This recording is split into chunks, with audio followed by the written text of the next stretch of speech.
Imagine a time before history. This was the world before the Sumerians. Around 3500 BC, these remarkable people emerged in Mesopotamia. This region, nestled between the Tigris and Euphrates rivers, was fertile. It was here that the Sumerians laid the foundations for civilization as we know it. The Sumerians were innovative and forward-thinking. They developed agriculture, creating a surplus of food. This surplus allowed them to specialize in other areas like crafts and governance. The Sumerians were on the cusp of something extraordinary. They were about to invent the world's first writing system. Before writing, knowledge was limited. Stories passed down orally often changed over time. The Sumerians needed a way to record their thoughts, beliefs, and transactions accurately. Their solution was cuneiform, a writing system that employed wedge-shaped marks on clay tablets. With cuneiform, the Sumerians could document everything. They recorded laws, literature, and even personal letters. Knowledge was no longer transient. It could be preserved and passed down through generations. This invention was a pivotal moment in human history. The Sumerians didn't just invent writing, they also built the world's first cities. These cities, like Uruk and Ur, were marvels of urban planning. They featured impressive ziggurats, towering temples that reached towards the heavens. Sumerian cities boasted complex irrigation systems. These systems brought water to crops and helped manage flooding. Public works projects like temples and canals required cooperation and organization. This led to the development of early forms of government. Section 4. Rolling into the future. The wheel's impact. Imagine a world without the wheel. You couldn't transport goods easily. Travel was arduous and time-consuming. The Sumerians revolutionized transportation with the invention of the wheel. This seemingly simple invention had a profound impact on their society. With the wheel, the Sumerians could move goods more efficiently. This facilitated trade and communication between different cities. The wheel also had military applications, leading to the development of chariots. The Sumerians' invention continues to shape our world today. Section 5. Governing the first cities, priests and kings. The complexity of Sumerian cities required sophisticated governance.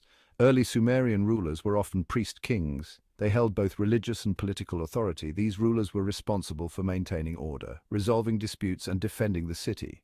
As cities grew, so did the need for more structured governance. The Sumerians developed law codes, like the Code of Ur-Nammu. These codes outlined punishments for crimes and helped regulate society. These early forms of government laid the groundwork for future political systems. Section 6. Echoes of Sumer, a legacy that endures. The Sumerians may be gone, but their legacy endures. Their invention of writing revolutionized communication. Their cities stand as testaments to their ingenuity in urban planning. The wheel, a seemingly simple invention, continues to shape our world. The Sumerians were pioneers. They explored uncharted territories of knowledge and innovation. Their contributions to writing, urban planning, and governance laid the foundation for the civilizations that followed. As we marvel at the achievements of the modern world, let us remember the Sumerians, the pioneers of civilization. The Great Pyramid was the tallest man-made structure for over 3,800 years. This incredible feat of engineering, a testament to the ancient Egyptians' beliefs and capabilities, continues to captivate the world. It stands as a symbol of a civilization that was deeply preoccupied with the afterlife and the preservation of the physical body.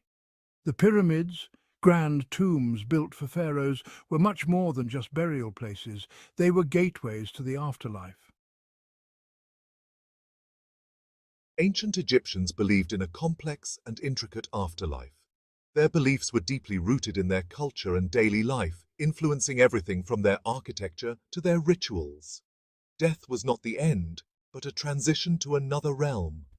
They saw it as a journey that required preparation and guidance, which is why they meticulously prepared their tombs and burial sites. This realm, known as the Field of Reeds, was a paradise where the deceased could live eternally in bliss. It was depicted as a mirror image of their life on earth, but without any of the hardships or suffering. To reach this paradise, however, The deceased had to navigate treacherous trials and judgments. These trials were believed to be overseen by various gods and goddesses, each playing a crucial role in the journey. Their heart would be weighed against the feather of Maat, the goddess of truth and justice. This ceremony, known as the weighing of the heart, was a pivotal moment in the afterlife journey. If the heart was pure, they would gain entry to the afterlife. The Egyptians believed that a pure heart was one that had lived a life in accordance with Maat's principles of truth, balance, and order. Those who passed this test would be welcomed into the eternal paradise, where they would be reunited with loved ones and live in eternal peace. Pyramids played a crucial role in ensuring the safe passage of the pharaoh's soul to the afterlife. These monumental structures were designed to protect the pharaoh's mummified body and all the treasures and provisions they would need in the next life. Inside the pyramids, intricate passages and chambers decorated with hieroglyphs and scenes from the afterlife guided the deceased's soul. These texts provided instructions and spells to help them overcome obstacles on their journey. Constructing these massive pyramids was an extraordinary undertaking, requiring the labor of thousands of skilled workers over many years. Contrary to popular belief, slaves did not build the pyramids. They were built by skilled artisans and laborers who took great pride in their work. Massive stone blocks, quarried from nearby sites, were transported and lifted into place with astonishing precision using ramps, levers, rollers, and copper tools. The exact methods used are still debated today, adding to the pyramid's mystique. Section 5. The Art of Mummification. Mummification was a central aspect of ancient Egyptian beliefs about the afterlife. The Egyptians believed that the preservation of the physical body was essential for the soul's survival in the afterlife. The process of mummification was intricate and elaborate, involving the removal of internal organs, drying out the body with natron salt, and wrapping it in layers of linen bandages. Amulets and protective charms were placed among the wrappings to ward off evil spirits. Section 6. Treasures of the Tombs. The tombs of ancient Egypt are a testament to the grandeur and mystique of a civilization that thrived thousands of years ago. These tombs, especially those of the pharaohs, were meticulously constructed and filled with an array of treasures. The tombs of pharaohs were filled with treasures and provisions for the afterlife. These included furniture, clothing, jewelry, and other personal items that the deceased might need in the next world. The Egyptians believed that these items would ensure a comfortable and prosperous journey into the afterlife. Weapons, food, and even games were placed in the tombs. These items were not just for practical use, but also held symbolic significance, representing the wealth and status of the individual. The Egyptians believed that the deceased could take these possessions with them to the next life. This belief was rooted in their complex religious views, which emphasized the importance of the afterlife and the continuation of one's existence beyond death. These objects provide us with invaluable insights into the daily lives, beliefs, and artistic skills of the ancient Egyptians. Each artifact tells a story, offering a glimpse into the past and helping us understand the culture and values of this ancient civilization. The discovery of Tutankhamun's tomb in 1922 remains one of the most significant archaeological finds of all time. When Howard Carter and his team uncovered the tomb, they revealed a treasure trove of artifacts that had remained untouched for millennia. The treasures found within Tutankhamun's tomb, including the iconic golden mask, showcase the opulence and splendor of a pharaoh's burial. These discoveries have captivated the world and continue to be a source of fascination and study for historians and archaeologists alike. Section 7. Unlocking Ancient Secrets. The pyramids and tombs of ancient Egypt continue to fascinate and intrigue us today. Archaeologists and Egyptologists continue to make new discoveries, utilizing modern technology to unravel the mysteries of these ancient structures. Through these discoveries, we gain a deeper understanding of the ancient Egyptian civilization, their beliefs, their ingenuity, and their enduring legacy.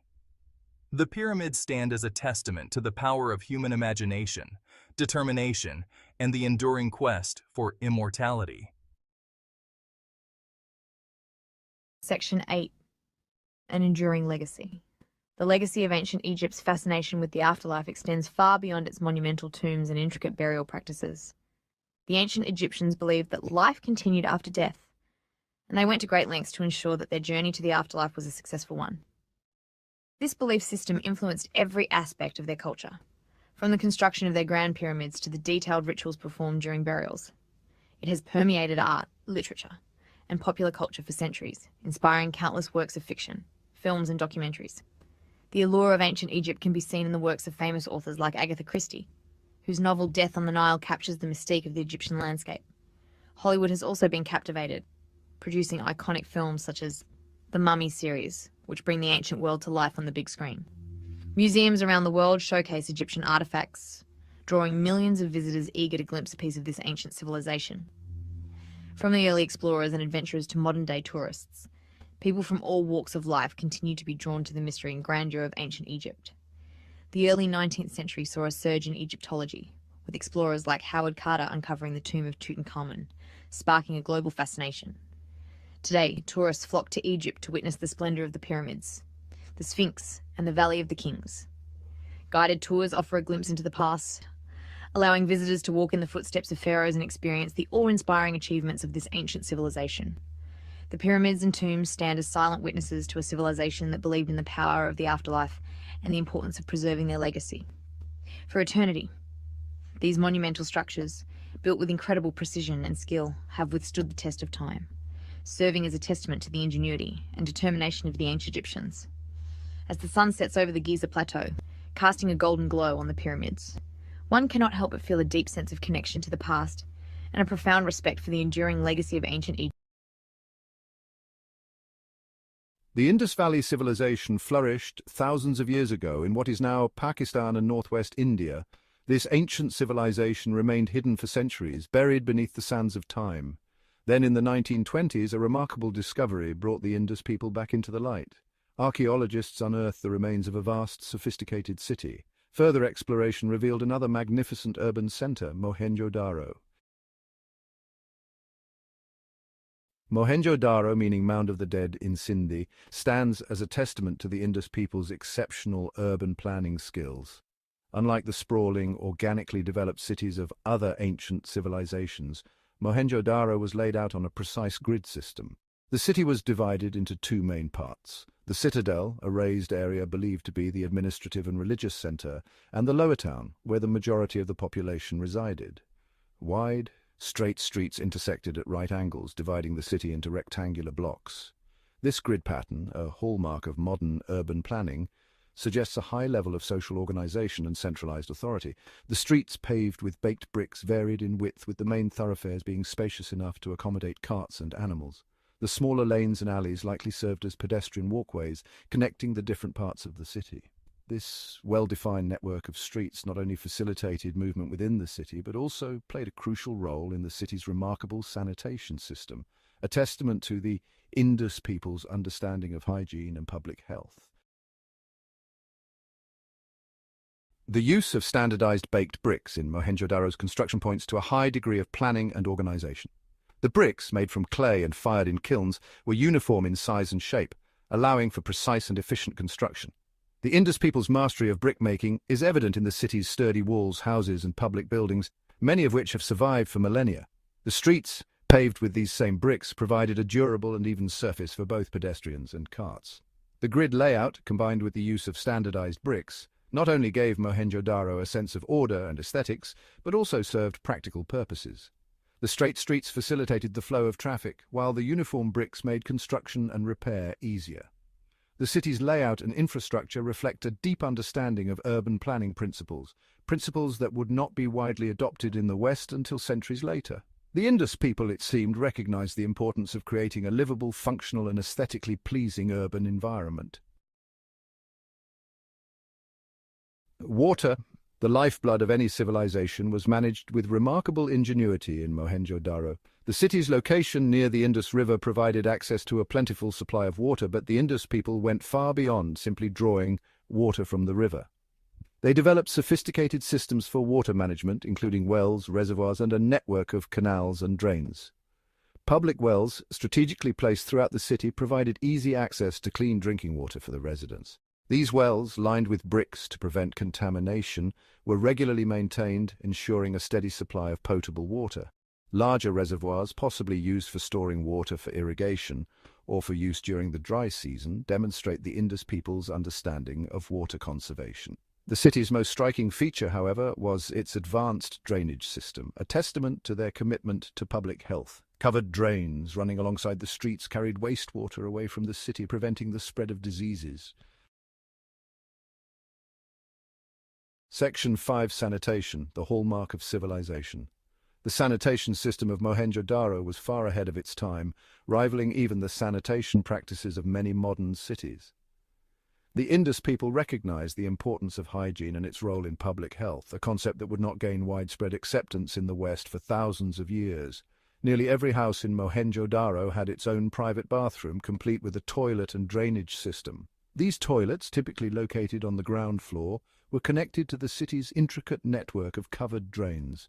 Wastewater flowed from these individual homes through terracotta pipes, emptying into larger brick-lined sewers that ran beneath the streets. The drains, covered with bricks or slabs of stone, were regularly cleaned and maintained, ensuring the efficient removal of waste. This sophisticated system of sanitation, combined with the city's well-planned layout and access to clean water, contributed to a healthier and more hygienic living environment for the inhabitants of Mohenjo-Daro. Section 6. Houses of the people, uniformity and comfort. The houses of Mohenjo-Daro, while varying in size and layout, shared a remarkable degree of uniformity, suggesting a well-organized society with a shared sense of aesthetics and practicality. Most houses were built around a central courtyard, providing light and ventilation to the interior rooms. The houses were constructed using the same standardized baked bricks used in the city's walls and public buildings, further emphasizing the city's planned and organized nature. The larger houses often had multiple stories with staircases leading to upper levels. The presence of bathrooms and toilets within the houses points to a high standard of living and a concern for personal hygiene. Some houses even had private wells, providing direct access to clean water. The uniformity in the design and construction of the houses, combined with the presence of amenities such as bathrooms and wells, suggests a relatively egalitarian society, at least in terms of access to basic necessities. The Indus people, it seems, believed in creating a comfortable and hygienic living environment for all members of their society. Section 7. The Great Bath, a ritualistic center. One of the most intriguing structures unearthed at Mohenjo-Daro is the Great Bath, a massive, meticulously constructed pool located in the citadel area. This imposing structure, built on a raised platform, measures approximately 39 feet long, 23 feet wide, and 8 feet deep. The bath was lined with waterproof bitumen, a tar-like substance, and had steps leading down into the water at both ends. The presence of changing rooms and a well nearby suggests that the Great Bath was not merely a public pool, but served a more ritualistic or ceremonial purpose. Scholars believe that the Great Bath may have been used for religious ablutions, purification rituals, or other ceremonial practices. Its location within the citadel, the administrative and religious center of the city, further supports this theory. The Great Bath stands as a testament to the Indus people's architectural and engineering skills, as well as their religious beliefs and practices. The structure's grandeur and meticulous construction suggests that water played a significant role in their culture and cosmology. Section 8. Trade and Measurement, the Weight of Evidence. The Indus Valley civilization was engaged in extensive trade networks spanning a vast geographical area. Archaeological evidence suggests that the Indus people traded with Mesopotamia, Egypt, and other civilizations in the ancient world. They exported a variety of goods including textiles, pottery, jewelry, and agricultural products. To facilitate this trade, the Indus people developed a standardized system of weights and measures. Cubical weights made from various materials such as chert, limestone, and steatite have been found at Mohenjo-Daro and other Indus sites. These weights, ranging in size from tiny fractions of a gram to several kilograms, follow a binary system with weights doubling at each step. The accuracy and consistency of these weights indicate a highly developed system of metrology and a concern for fairness in trade. The standardized weights and measures used by the Indus people facilitated trade and economic exchange, contributing to the prosperity of their civilization. Section 9. Legacy of the Indus echoes in time. The Indus Valley civilization, though shrouded in mystery due to the undeciphered script, left an indelible mark on the Indian subcontinent. Their advanced urban planning, sanitation systems, and trade networks influenced later civilizations that arose in the region. The grid layout, standardized bricks, and drainage systems found in Mohenjo-Daro and other Indus cities served as precursors to similar systems developed in later Indian cities. The Indus people's emphasis on hygiene and public health likely influenced later Indian traditions and practices related to cleanliness and sanitation. The legacy of the Indus is also evident in the continued use of certain agricultural practices, crafts, and artistic motifs in the region. The Indus people's contributions to mathematics, astronomy, and medicine, though not fully understood, likely influenced the development of these fields in later Indian civilizations. The Indus Valley civilization, a testament to human ingenuity and social organization, continues to inspire awe and wonder, reminding us of the rich and complex tapestry of human history. Section 10. Unraveling the Mystery, a Continuing Journey. The Indus Valley. Civilization remains an enigma in many ways. The Indus script, with its enigmatic symbols, has yet to be deciphered, leaving us with tantalizing glimpses into their lives. The reasons for the decline of this civilization remain a subject of debate among scholars. Despite the mysteries, their legacy of urban planning and trade continues to inspire us. As archaeologists unearth new discoveries, we hope to gain a deeper understanding of this remarkable civilization. Imagine a world without airplanes or the internet. Now picture a time when the only way to travel between continents was by foot or animal. This was the reality for centuries. And it was in this world that the Silk Road emerged, a network of trade routes connecting the East and West. Spanning over 4,000 miles, the Silk Road wasn't one road, but a network of paths traversing treacherous mountains, vast deserts, and bustling cities. It connected the ancient empires of China and Rome, acting as a conduit for trade, cultural exchange, and the flow of ideas. The Silk Road wasn't just a trade route, it was a bridge between civilizations. It fostered understanding, exchange, and interconnectedness between the East and West, leaving an indelible mark on the course of human history. The Silk Road was the lifeblood of commerce for centuries, connecting the bustling markets of ancient China with the empires of the West.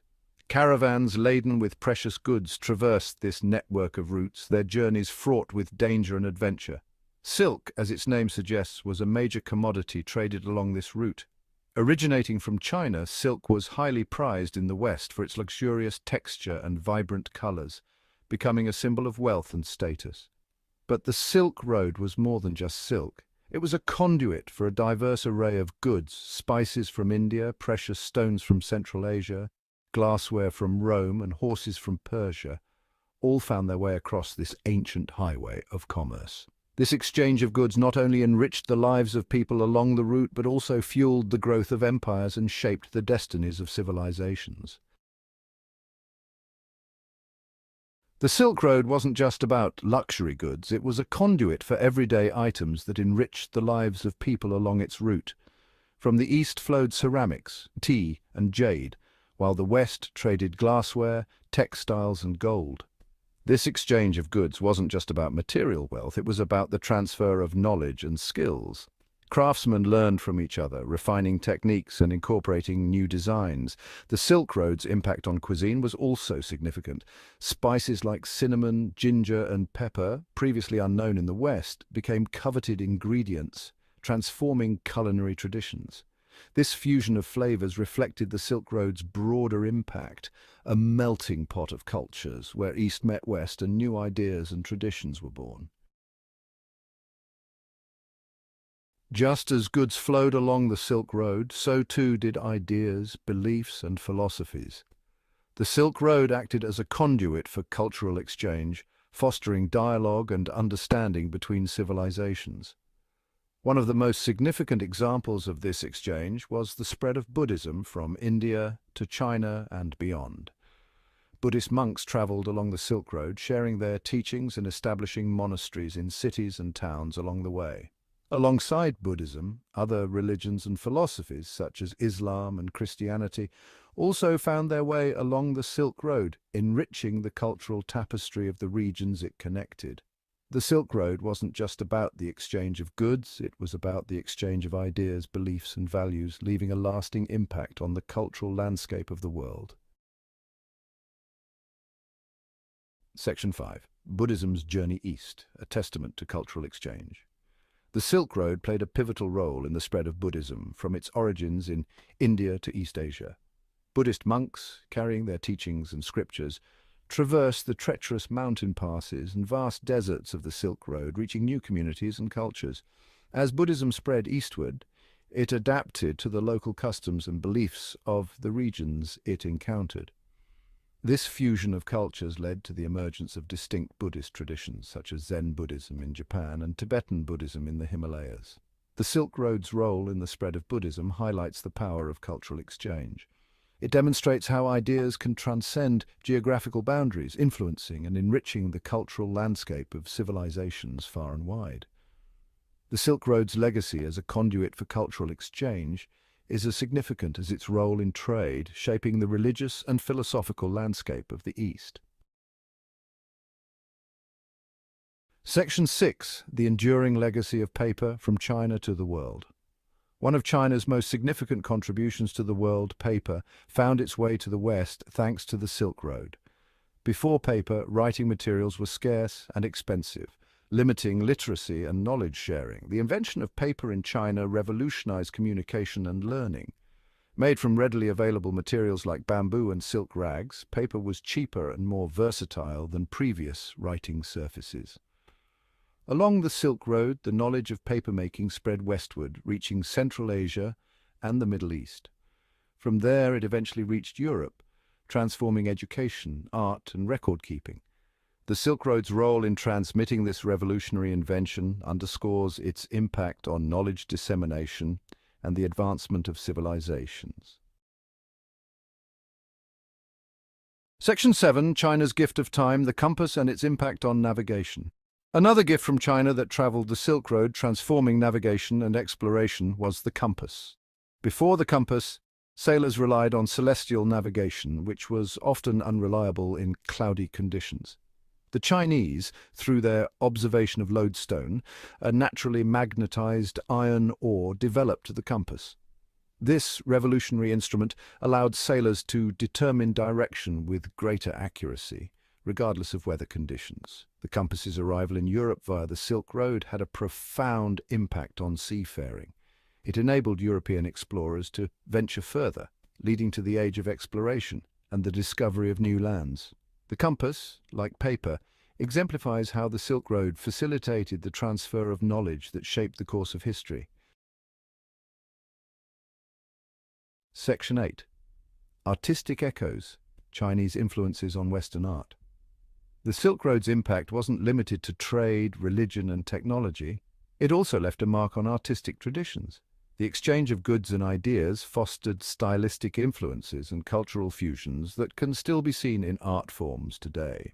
Chinese silk, porcelain, and jade became highly sought-after materials in the West, influencing artistic creations and decorative arts. The intricate designs and vibrant colors of Chinese art inspired Western artists, leading to the incorporation of these elements into their work.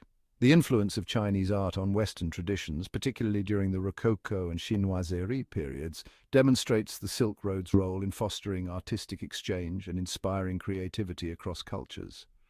The Silk Road's legacy extends beyond economic and religious spheres. It enriched the artistic landscape of the world, leaving behind a tapestry of interconnected styles and influences. Section 9. A Lasting Legacy. The Silk Road's Impact on the World. The Silk Road, though faded from its former glory, left an indelible mark on the world. It wasn't just a network of trade routes, it was a catalyst for cultural exchange, technological transfer, and the growth of civilizations. The Silk Road's legacy is visible in the art, architecture, and cuisine of the regions it connected. It fostered understanding between different cultures and contributed to the advancement of knowledge and technology. The Silk Road reminds us that interconnectedness and exchange are essential for progress and innovation. It serves as a timeless testament to humanity's ability to bridge differences and build bridges of understanding across vast distances. Section 10. Conclusion: The Silk Road, a timeless testament to interconnectivity. The Silk Road, though a relic of the past, continues to inspire and captivate our imagination. It reminds us that the world is interconnected and that exchange and collaboration are essential for progress. As we navigate an increasingly interconnected world, the lessons of the Silk Road remain relevant. It underscores the importance of cultural understanding, open dialogue, and the sharing of knowledge for a more peaceful and prosperous future. Imagine a civilization that flourished on a sun-drenched island thousands of years ago. This was the world of the Minoans, a Bronze Age people who inhabited the island of Crete. The Minoans thrived from roughly 3000 to 1450 BC, leaving behind a legacy of stunning art, sophisticated architecture, and a maritime network that spanned the Mediterranean. This essay will delve into the captivating world of the Minoans, exploring their art, architecture, and seafaring prowess. At the heart of Minoan civilization stood the Palace of Knossos, a sprawling complex located near the modern-day city of Heraklion. Knossos was more than just a royal residence, it was a bustling centre of political, religious, and economic activity. Imagine a labyrinth of corridors, courtyards, and chambers adorned with vibrant frescoes. This palace was a testament to Minoan ingenuity and a symbol of their power. It was a place where kings ruled, artists created, and merchants from distant lands converged. The Palace of Knossos lay buried for centuries until its rediscovery in the late 19th century by British archaeologist Sir Arthur Evans. Evans's excavations revealed the splendour of a lost civilization. Imagine the awe as archaeologists unearthed the remnants of majestic structures, intricate frescoes, and countless artifacts. These discoveries offered a tantalizing glimpse into the lives of the people who once inhabited this remarkable palace. The Minoans possessed a deep appreciation for art, and their frescoes found adorning the walls of Knossos are a testament to their skill. Imagine walls brought to life with vibrant colours and intricate details. These frescoes depicted scenes from daily life, religious ceremonies, and the natural world that surrounded them. They offer a unique window into the Minoan world, showcasing their clothing, hairstyles, religious practices, and love of nature. The Bull Leapers, a daring spectacle. One of the most iconic Minoan fresco scenes depicts a dangerous ritual known as bull leaping. Imagine young men and women fearlessly vaulting over the backs of charging bulls. This display of athleticism and courage suggests a deep connection between the Minoans and the bull, an animal that held significant cultural and religious importance. The bull leaping fresco, with its dynamic composition and lifelike movement, captures the thrill and danger of this ancient ritual. The power of the sea. Minoan thalassocracy. The Minoans were not just skilled artists and architects, they were also masters of the sea. Their civilization flourished on the island of Crete, where they built magnificent palaces and developed a complex society. But it was their prowess on the water that truly set them apart. Their island home, Crete, lay at the crossroads of ancient trade routes, and the Minoans capitalized on their strategic location. They established extensive trade networks that reached as far as Egypt, the Near East, and mainland Greece. This allowed them to acquire valuable resources and exotic goods, which they used to enhance their own culture and economy. Their powerful navy, the first true thalassocracy, a sea-based empire in the Mediterranean, allowed them to control trade and exert influence throughout the region. The Minoan fleet was not just a means of transportation, it was a symbol of their dominance and a tool for projecting power. They patrolled the seas, protected their trade routes, and deterred potential invaders. Imagine sleek Minoan ships, laden with goods, sailing across the azure waters of the Aegean Sea.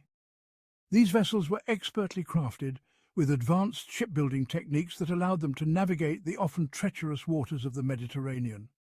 The Minoans' maritime skills were unmatched, and their ships became a common sight in ports across the ancient world. Their influence extended far beyond their island home, shaping the cultures and economies of the entire region. Trading across the waves, goods of the Minoans. The Minoans were skilled traders, exchanging their exquisite pottery, textiles and metalwork for goods from across the Mediterranean. Imagine Minoan ships arriving in the ports of Egypt, Cyprus and the Greek mainland, laden with olive oil, wine and exquisite crafts. These trade networks brought wealth and prosperity to the Minoan civilization, allowing them to acquire raw materials and luxury goods from distant lands.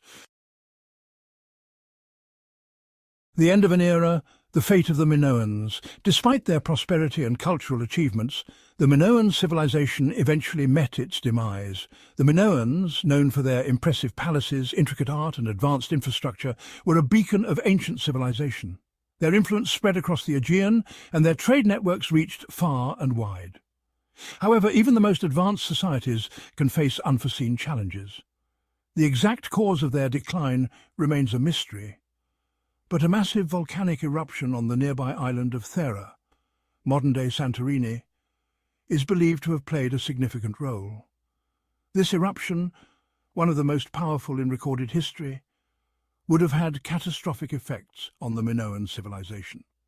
The eruption's immediate impact was devastating, but its long-term consequences were even more profound. Imagine the devastation as a towering plume of ash and debris darkened the skies, followed by tsunamis that ravaged coastal settlements. The ash cloud would have blocked out the sun, leading to a dramatic drop in temperatures and affecting agriculture.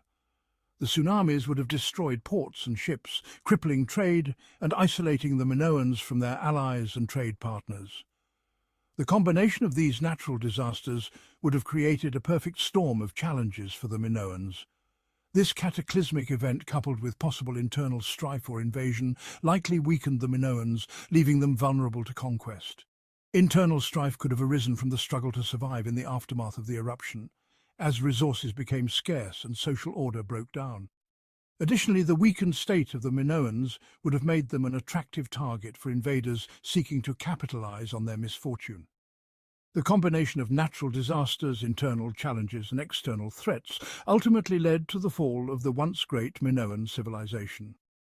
Today, the ruins of their cities and the remnants of their culture serve as a testament to their achievements and a reminder of the fragility of even the most advanced societies. The Minoan Legacy, an enduring influence.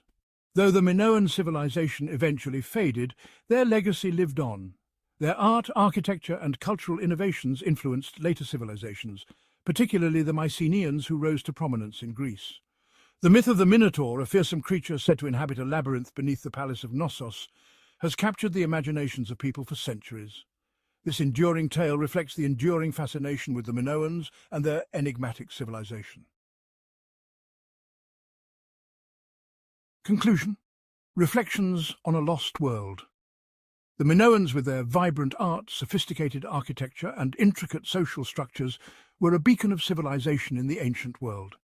Their frescoes, depicting scenes of nature, religious rituals and daily life, offer us a window into their world, a world that was both advanced and deeply connected to the natural environment around them. Their mastery of the sea, evident in their advanced shipbuilding techniques and extensive trade networks, allowed them to connect with distant cultures and bring back exotic goods, ideas and influences. The Minoans were not just isolated islanders, they were cosmopolitan traders and cultural ambassadors. Their civilization, though lost to the mists of time, continues to captivate and inspire us today. By studying their art, architecture and maritime prowess, we gain insights into their sophisticated society.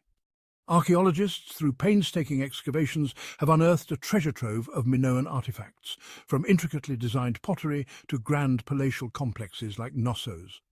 These discoveries allow us to piece together the story of a people who were both innovative and deeply spiritual.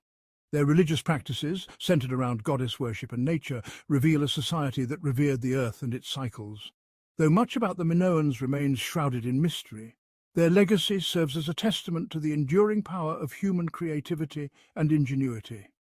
As we reflect on this lost world, we are reminded of the fragility of civilizations and the timeless nature of human achievement.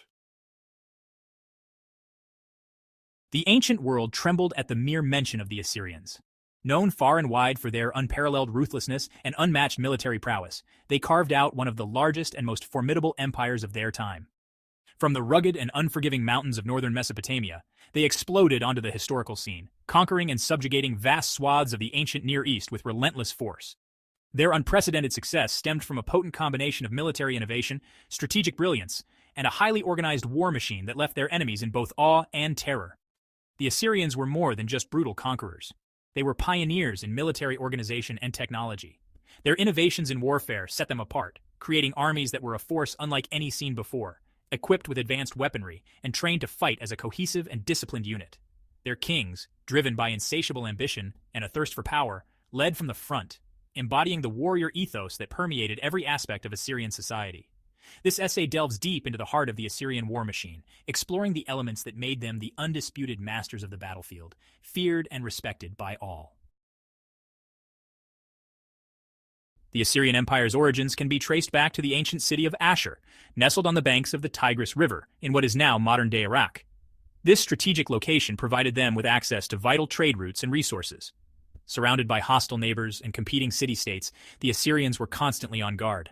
The Assyrians were forged in the crucible of constant warfare, which shaped their society and culture. Their early struggles instilled in them a martial spirit and a relentless drive to dominate their rivals. This warrior ethos became a defining characteristic of the Assyrian people. From these humble beginnings, the Assyrians gradually expanded their influence, conquering neighboring territories and integrating them into their growing empire. Developing into a formidable regional power, they built a reputation for their military prowess and strategic acumen. They honed their military skills, learning from both their victories and defeats, and continuously improving their tactics and weaponry. Kings like Shamshi-Adad I and Tiglath-Pileser I laid the groundwork for the empire's later dominance, implementing administrative reforms and military innovations. They secured borders and projected Assyrian power far beyond their heartland, establishing a network of fortified cities and outposts. However, it was during the Neo-Assyrian period, from 911 to 609 BCE, that the empire reached its zenith. Transforming into a military juggernaut, the Assyrian Empire left an indelible mark on history, influencing the course of civilizations for centuries to come. One of the key factors behind the Assyrian military ascendancy was the establishment of the first professional standing army, a revolutionary concept in the ancient world. Prior to this, armies in the ancient Near East were largely composed of seasonal levies of farmers and conscripts who were called upon only during times of war. These makeshift armies often lacked proper training and discipline, making them less effective in prolonged or complex military campaigns. The Assyrians revolutionized warfare by creating a permanent force of professional soldiers who dedicated their lives to the art of war, training year-round to perfect their skills. This standing army was meticulously organized and equipped with the best available weapons and armor of the time. It was divided into specialized units, each trained for specific combat roles, including heavy infantry, which formed the backbone of the army, light infantry, which provided speed and flexibility, and archers who could strike from a distance with deadly accuracy. The cavalry and charioteers added mobility and shock value to the Assyrian forces, making them a versatile and formidable opponent. This specialization allowed for greater tactical flexibility and battlefield coordination, giving the Assyrians a decisive edge over their enemies, who often relied on less organized and less specialized forces. The soldiers were rigorously trained in the use of their weapons and armor, undergoing regular drills and exercises to maintain their combat readiness, ensuring they were always prepared for battle. This professionalization of warfare transformed the Assyrian army into a well-oiled machine capable of swift and decisive victories, often overwhelming their adversaries with their superior organization and skill. The Assyrians were not only masters of military organization, but also skilled tacticians and strategists. They understood the importance of combined arms warfare, effectively utilizing the strengths of their different units in coordinated attacks. Their armies were adept at both siege warfare and open battles, adapting their tactics to suit the terrain and their opponents. Assyrian kings often employed scorched earth tactics, devastating enemy lands and infrastructure to break their will to resist. They were notorious for their cruelty, using terror as a weapon of war. Massacres, impalement, and the forced deportation of conquered populations were common practices, designed to instill fear and discourage rebellion. While morally reprehensible, these brutal tactics were undeniably effective, contributing to the Assyrians' reputation as a fearsome and implacable foe. Section 5. The Iron Fist of Assyria. Weaponry and Technological Advancements. The Assyrians' military dominance was further bolstered by their advancements in weaponry and technology. They were among the first to fully exploit the potential of iron, a metal far superior to bronze in strength and durability. Assyrian blacksmiths mastered the art of ironworking, producing high-quality weapons and armor that gave their soldiers a significant advantage on the battlefield. Assyrian soldiers were equipped with iron swords, spears, daggers, and arrowheads, capable of piercing through the leather and bronze armor of their enemies. They developed sophisticated siege weapons such as battering rams, siege towers, and mines, allowing them to effectively besiege and capture heavily fortified cities. Their engineers constructed roads and bridges, facilitating the rapid movement of troops and supplies, crucial for maintaining their vast empire. Section 6. Conquest and Expansion, the Growth of an Empire. Driven by ambition and a thirst for resources, the Assyrian kings embarked on a series of military campaigns that expanded their empire to an unprecedented size. From the Zagros Mountains in the east to the Mediterranean Sea in the west, from the Armenian highlands in the north to the Persian Gulf in the south, the Assyrian Empire encompassed a vast territory, encompassing diverse cultures and peoples. Under kings like Ashurnasirpal II, Shalmaneser III, Tiglath-Pileser III, Sargon II, Sennacherib, and Esarhaddon, the Assyrians conquered numerous kingdoms and city-states, including Babylonia, Elam, Urartu, and parts of Egypt. They amassed vast wealth and resources, plundering conquered cities and imposing tribute on their subjects. The Assyrian Empire became a major power in the ancient Near East. Its influence felt far beyond its borders. Section 7. Administration and Control, Maintaining an Iron Grip. Conquering an empire was one thing. Holding it together was another challenge altogether. The Assyrians, however, proved adept at administration and control, establishing a sophisticated system of governance to manage their vast domain. They divided their empire into provinces, each ruled by an Assyrian governor who answered directly to the king. A network of roads and couriers facilitated communication and the flow of information throughout the empire. The Assyrians were also pioneers in the use of mass deportation, relocating conquered populations to different parts of the empire to prevent rebellions and promote assimilation. While this practice was undeniably brutal, it served to break up potential centers of resistance and integrate conquered peoples into the Assyrian imperial system. Section 8. The Legacy of Assyrian Military Innovation. The Assyrian Empire may have eventually crumbled, but its military innovations left an enduring legacy on the ancient world. Their development of the professional standing army, their mastery of iron weaponry, and their sophisticated military tactics and strategies revolutionized warfare, influencing subsequent empires and military thinkers for centuries to come. The Persians, who succeeded the Assyrians as the dominant power in the region, adopted many aspects of Assyrian military organization and tactics. The Greeks too learned from the Assyrians, incorporating elements of their military thinking into their own evolving military traditions. The Assyrian Empire's impact on the art of war can still be felt today, a testament to their enduring legacy as military innovators. Section 9. The Fall of an Empire, Internal Strife and External Pressures. Despite their military might, the Assyrian Empire was not immune to internal strife and external pressures. Constant warfare took its toll on the empire's resources and manpower, while internal rebellions and power struggles weakened the central authority. The empire's reliance on forced deportation and brutal suppression of dissent, while effective in the short term, created resentment and instability in the long run. By the mid-7th century BCE, the Assyrian Empire was in decline, weakened by a combination of internal rebellions, economic problems, and relentless attacks from external enemies. In 612 BCE, the once mighty city of Nineveh, the Assyrian capital, fell to a coalition of Babylonian and Median forces, marking the end of the Assyrian Empire. Section 10. Conclusion. Echoes of Assyrian Might. The Assyrian Empire may have been short-lived in the grand scheme of history, but its impact on the ancient Near East was profound and lasting. Their military innovations, their thirst for conquest, and their sophisticated system of administration left an indelible mark on the region, shaping the political and military landscape for centuries to come. The Assyrians were more than just brutal conquerors. They were innovators, strategists, and builders of empires. Their story is a reminder of the transformative power of military innovation, the allure of conquest, and the ephemeral nature of even the mightiest empires. The echoes of their military might continue to resonate today, reminding us of the enduring legacy of the Assyrian war machine. The ancient Hebrews were a Semitic people who emerged in the Near East millennia ago. Their story, intertwined with faith and resilience, has left an indelible mark on the course of human history. While their origins remain shrouded in the mists of time, their emergence as a distinct group around the late Bronze Age marked the beginning of a remarkable journey. Unlike their polytheistic neighbours who worshipped a pantheon of gods, the Hebrews developed a radically different belief system. This system, centered around the worship of a single, all-powerful God, would become the bedrock of Judaism and profoundly influence the development of Western civilization. The Hebrew people, through their unwavering faith and unique cultural and religious traditions, played a pivotal role in shaping the moral and spiritual landscape of the world. Their story is not merely one of religious innovation, but also a testament to the power of belief and the enduring legacy of a small nation that dared to embrace a revolutionary idea.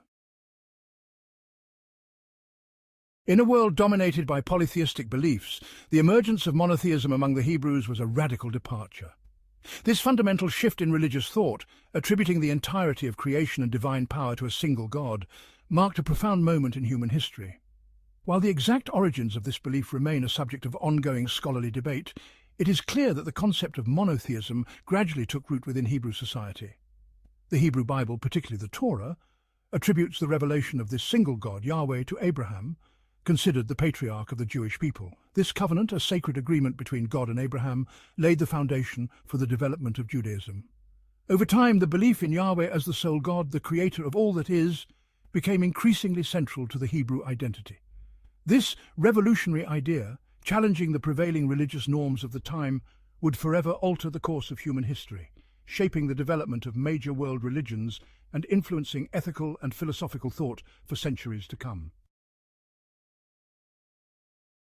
Central to the Hebrew belief system was the concept of ethical monotheism. This concept went beyond simply acknowledging the existence of one God. It emphasized the moral and ethical dimensions of this God's character and his relationship with humanity. Yahweh was not merely a distant deity, but an active participant in the lives of his followers, demanding justice, righteousness, and compassion. This emphasis on ethical conduct had profound societal implications. The Hebrew Bible, particularly the Torah, laid out a comprehensive code of conduct, encompassing everything from social interactions and legal matters to dietary laws and ritual practices. These laws, believed to be divinely ordained, aimed to create a just and righteous society that reflected the will of God. This concept of ethical monotheism, linking religious belief with moral responsibility, became a defining characteristic of Judaism and would profoundly influence the development of later Western ethical and legal systems. The Hebrew Bible, a collection of sacred texts revered by Jews and Christians alike, stands as a testament to the enduring legacy of the Hebrews. This collection of writings, spanning centuries and encompassing diverse literary genres, offers a window into the history, beliefs and values of the ancient Hebrews. At its core lies the Torah, also known as the Pentateuch, which contains the foundational narratives and laws of Judaism. The stories of creation, the patriarchs, the exodus from Egypt, and the giving of the law at Mount Sinai have served as sources of inspiration and guidance for generations. Beyond the Torah, the Hebrew Bible includes prophetic books, wisdom literature, and historical accounts that have shaped religious thought, ethical principles, and cultural values for millennia. Its influence extends far beyond the realm of religion, permeating art, literature, music, and countless aspects of Western civilization. Prophets and kings, shaping a nation's identity. Prophets and kings played pivotal roles in shaping the nation's identity and destiny. Prophets emerged in times of crisis, delivering messages of warning, rebuke, and hope. Figures like Isaiah, Jeremiah, and Ezekiel condemned injustice and called for spiritual renewal. Kings left their mark on the political and religious landscape. David, renowned for his military prowess, became a symbol of unity and strength.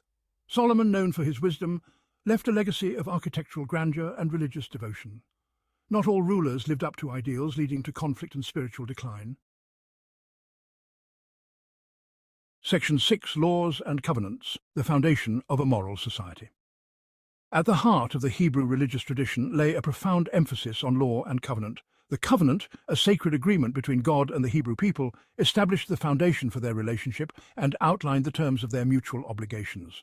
This covenant, first established with Abraham and later renewed through Moses, emphasized the unique bond between God and his chosen people. Central to this covenant were the laws, believed to be divinely ordained, that served as the bedrock of Hebrew society. The Ten Commandments, a concise yet powerful set of moral and ethical principles, provided a framework for righteous living. Beyond these fundamental precepts, the Torah elaborated on a wide range of legal and ritual matters, encompassing social justice, family purity, dietary regulations, and the observance of religious festivals. These laws, seen as expressions of God's will, were intended to create a just, compassionate, and holy society that reflected the divine covenant. Section 7. Exile and diaspora spreading Jewish identity and faith. The history of the Hebrews is marked by periods of both triumph and tragedy, including the traumatic experience of exile and the subsequent diaspora. The Babylonian exile in the 6th century BCE, which saw the destruction of the First Temple and the displacement of much of the Jewish population, proved to be a defining moment in Jewish history. This period of upheaval and forced migration led to a re-examination of religious beliefs and practices as the Hebrews sought to maintain their identity in a foreign land. Despite the challenges of exile, the Jewish people not only preserved their faith, but also adapted to their new circumstances. Synagogues emerged as centers of communal prayer and study, and the role of rabbis as teachers and interpreters of Jewish law gained prominence. This period also witnessed the canonization of the Hebrew Bible, solidifying the sacred texts that would guide Jewish life for centuries to come. The diaspora, the scattering of Jewish communities throughout the Mediterranean world and beyond, further contributed to the spread of Jewish ideas and traditions, enriching the cultural and intellectual landscape of the regions they inhabited. Section 8. A Legacy of Faith, the enduring impact of the Hebrews. The legacy of the Hebrews extends far beyond their ancient origins, leaving an indelible mark on the course of Western civilization and beyond. Their pioneering embrace of monotheism, the belief in a single, all-powerful God, revolutionized religious thought and laid the foundation for the development of Judaism, Christianity, and Islam. The Hebrew Bible, with its rich tapestry of narratives, laws, poetry, and prophetic writings, has served as a wellspring of inspiration for artists, writers, philosophers, and theologians for millennia. Its influence can be seen in art, literature, music, law, and countless aspects of Western culture. The Hebrew concept of ethical monotheism, emphasizing the moral and ethical dimensions of God's character and his expectations for human conduct, has profoundly shaped Western ethical and legal systems. The enduring legacy of the Hebrews lies not only in their religious innovations, but also in their unwavering commitment to justice, righteousness, and compassion, values that continue to resonate in the modern world. Section 9. From Judaism to the world, the spread of monotheistic ideas. The monotheistic beliefs of the Hebrews did not remain confined to the realm of ancient Israel, but spread far and wide, profoundly impacting the development of major world religions. Christianity, emerging from within Judaism in the 1st century CE, embraced the God of Abraham and the Hebrew Bible as its own, reinterpreting these traditions through the lens of Jesus of Nazareth. Islam, founded in 7th century Arabia, recognized the Hebrew prophets, including Abraham, Moses, and Jesus, as messengers of God, incorporating elements of Jewish and Christian thought into its own monotheistic framework. The spread of these Abrahamic faiths, each tracing its roots back to the monotheism of the ancient Hebrews, had a profound global impact. From the Americas to Africa, from Europe to Asia, the belief in a single universal God, creator of all that is, became a cornerstone of religious belief for billions of people. The ethical precepts, moral teachings, and spiritual values rooted in the Hebrew tradition continue to influence religious thought, ethical systems, and cultural values across the globe. Section 10. Conclusion. The timeless significance of the Hebrews. The story of the Hebrews is a testament to the enduring power of faith, resilience, and the pursuit of a just and righteous society. From their ancient origins to their enduring legacy, the Hebrew people have left an indelible mark on the course of human history. Their pioneering embrace of monotheism, the belief in a single, all-powerful God, revolutionized religious thought and laid the foundation for the development of major world religions. The Hebrew Bible, with its rich tapestry of narratives, laws, poetry, and prophetic writings, stands as a testament to their enduring cultural, ethical, and spiritual values. The Hebrew concept of ethical monotheism, emphasizing the moral and ethical dimensions of God's character and his expectations for human conduct, has profoundly shaped Western ethical and legal systems. The enduring legacy of the Hebrews lies not only in their religious innovations, but also in their unwavering commitment to justice, righteousness, and compassion, values that continue to resonate in the modern world, reminding us of the timeless significance of their remarkable journey. Imagine a world without the alphabet. It's hard to fathom, isn't it? Our ability to communicate hinges on this ingenious system. We owe a debt of gratitude to the Phoenicians for this gift. They revolutionized writing with their alphabet. Their 22 consonants became the foundation for nearly every alphabet today. Before them, writing systems were cumbersome. The Egyptians used complex hieroglyphics. The Mesopotamians had cuneiform. These systems limited literacy to a select few. The Phoenician alphabet changed the game. It made literacy accessible to more people. This innovation facilitated communication and trade. The Phoenicians became masters of commerce, spreading their influence throughout the Mediterranean. Their alphabet reached Greece, Rome, and beyond, laying the groundwork for modern communication. This is the story of the Phoenicians, who shaped the course of history. The Mediterranean Sea was the Phoenicians' highway. They were skilled sailors and shipbuilders, navigating vast distances in their sturdy cedarwood ships. Their trade routes extended from their homeland in the Levant, modern-day Lebanon, Syria, and Israel across the Mediterranean. They reached Mesopotamia and Egypt to the east and North Africa, Sicily, Sardinia, and the Iberian Peninsula to the west. The Phoenicians were opportunistic traders exchanging goods and ideas. Their ships carried cedarwood, glass, textiles, dyes, and precious metals. They traded these for silver, tin, lead, and other raw materials, establishing trading posts and colonies. They created a vast commercial network. Their most famous export was a purple dye from murex shells, known as Tyrian purple. It was prized by elites. It symbolized royalty and power, cementing their reputation. Their maritime prowess transformed them into a powerful maritime empire. The Phoenicians weren't conquerors in the traditional sense. They didn't amass vast armies or engage in large-scale military campaigns. Their empire was built on trade, diplomacy, and strategic alliances. Their trading posts, initially established for commercial purposes, evolved into thriving cities, each with its own government and cultural identity. Carthage, located in modern-day Tunisia, became their most powerful colony.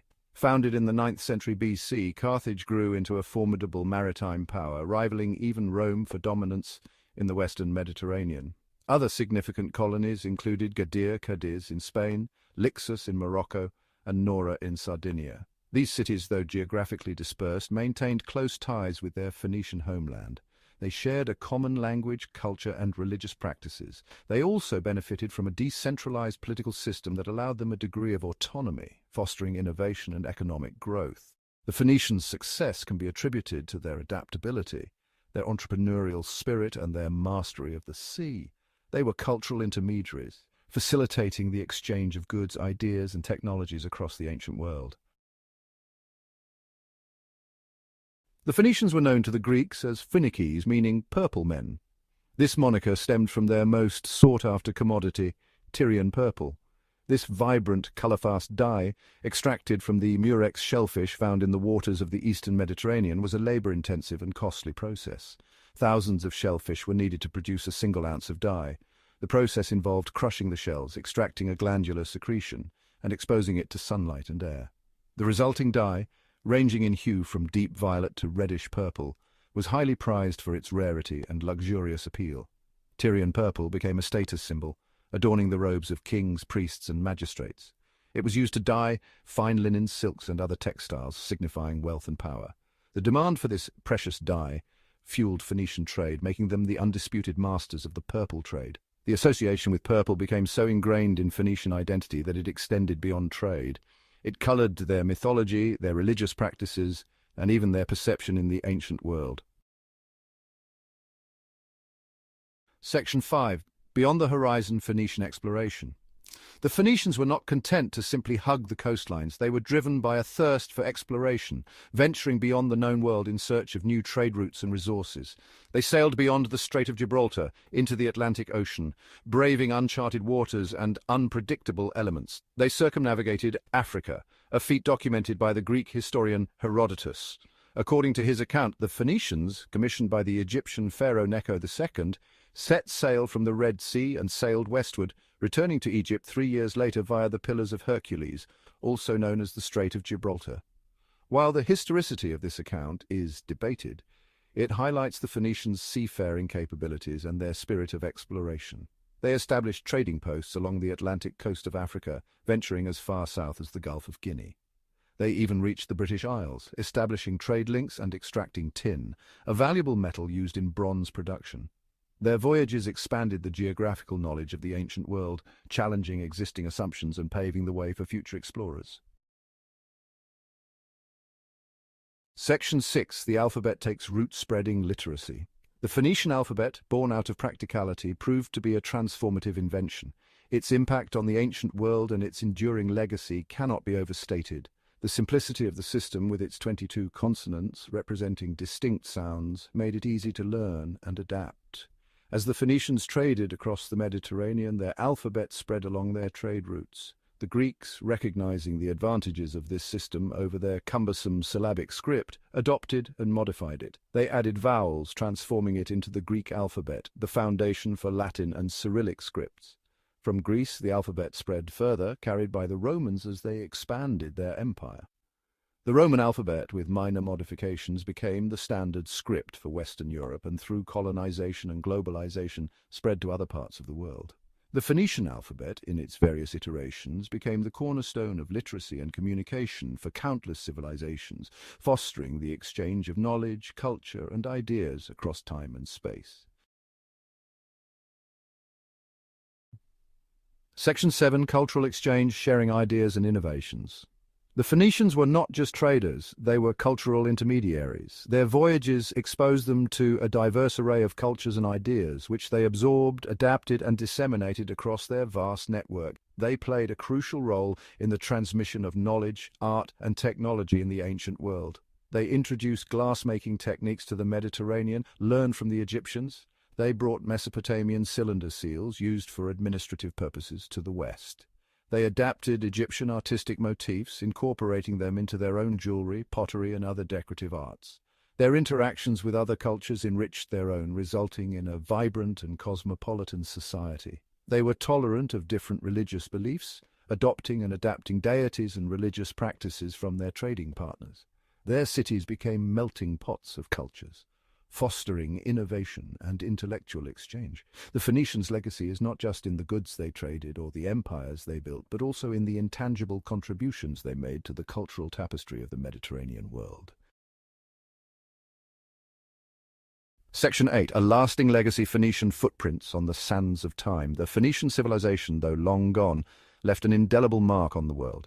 Their maritime prowess, their commercial acumen, and their gift of the alphabet shaped the course of history. Their influence can be seen in the languages we speak, the art we admire, and the very foundations of our globalized world. Their cities, once bustling centers of trade and culture, now lie in ruins, silent witnesses to a glorious past. Archaeological excavations continue to unearth artifacts and inscriptions, providing glimpses into their lives, beliefs, and achievements. Their story is a reminder of the interconnectedness of civilizations, of the enduring power of human ingenuity, and the profound impact that a single culture can have on the world stage. Section 9. Echoes of the past connecting ancient civilizations. The Phoenicians serve as a bridge connecting the ancient civilizations of the East and West. Their trade routes acted as conduits for the flow of goods, ideas, and cultural influences.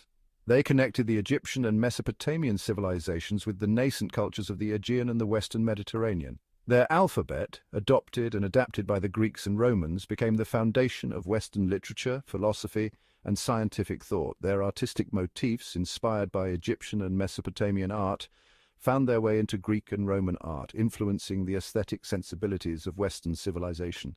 Their legacy is a tapestry woven from threads of cultural exchange, demonstrating the interconnectedness of human history and the enduring power of ideas to transcend time and geographical boundaries. Section 10. Conclusion. The enduring impact of the Phoenicians. The Phoenicians, masters of the sea and alphabet, left an enduring legacy on the world. Their innovative spirit, their entrepreneurial drive, and their ability to connect cultures across vast distances shaped the course of history. Their alphabet became the foundation for communication systems across the globe, while their maritime expertise laid the groundwork for future exploration and trade. Their story is a testament to the power of human ingenuity, the transformative impact of cultural exchange, and the enduring legacy of a civilization that dared to venture beyond the known world. As we navigate the complexities of our interconnected world, we can draw inspiration from the Phoenicians, the ancient mariners who connected the world through trade, innovation, and the enduring power of the written word. The Persian Empire. Just saying the name conjures images of opulence, power, and vast sun-baked landscapes stretching as far as the eye can see. The sheer scale of this empire was breathtaking. This was an empire like no other, a marvel of ancient civilization, a vast tapestry of cultures, languages, and peoples, each contributing to the rich mosaic of Persian society, all woven together under the rule of the Persian kings, who were seen as both conquerors and unifiers.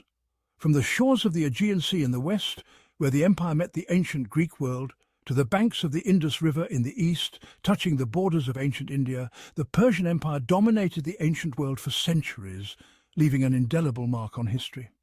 It was a realm of dazzling wealth, fierce warriors and grand ambitions, and a story that echoes through time, resonating with lessons and legacies, teaching us valuable lessons about empire, tolerance, and the complexities of governance, and the delicate balance of power that held this vast empire together.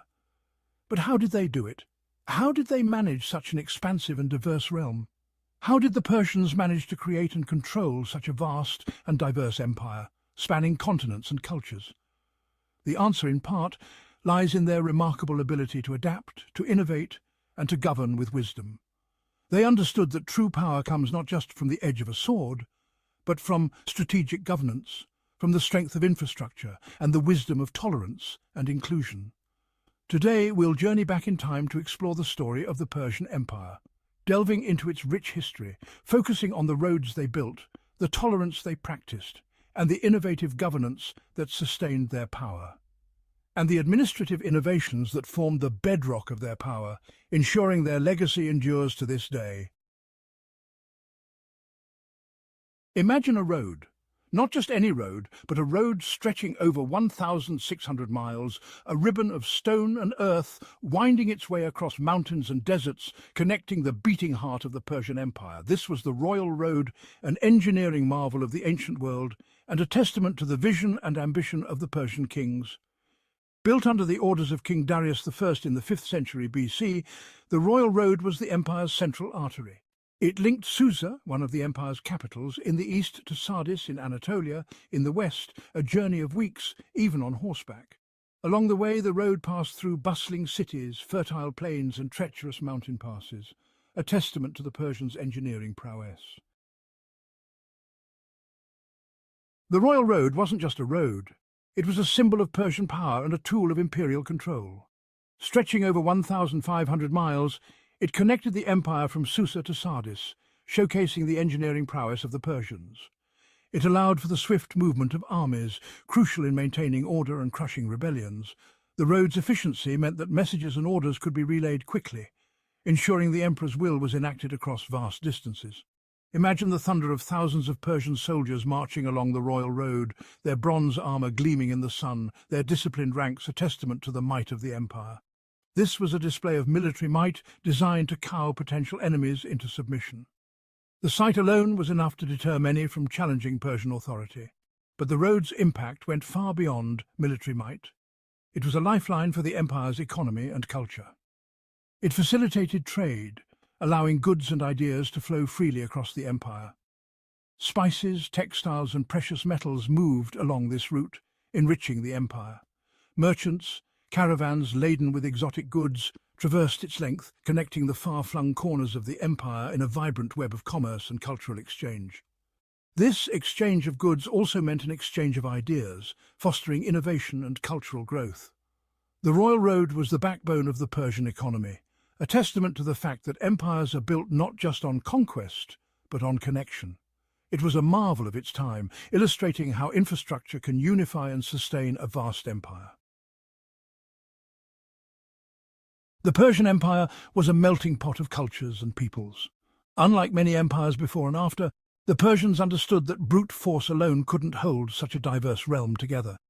They needed a more nuanced approach, one that relied on a degree of tolerance and understanding. This is not to say that the Persian Empire was a utopia of multicultural harmony.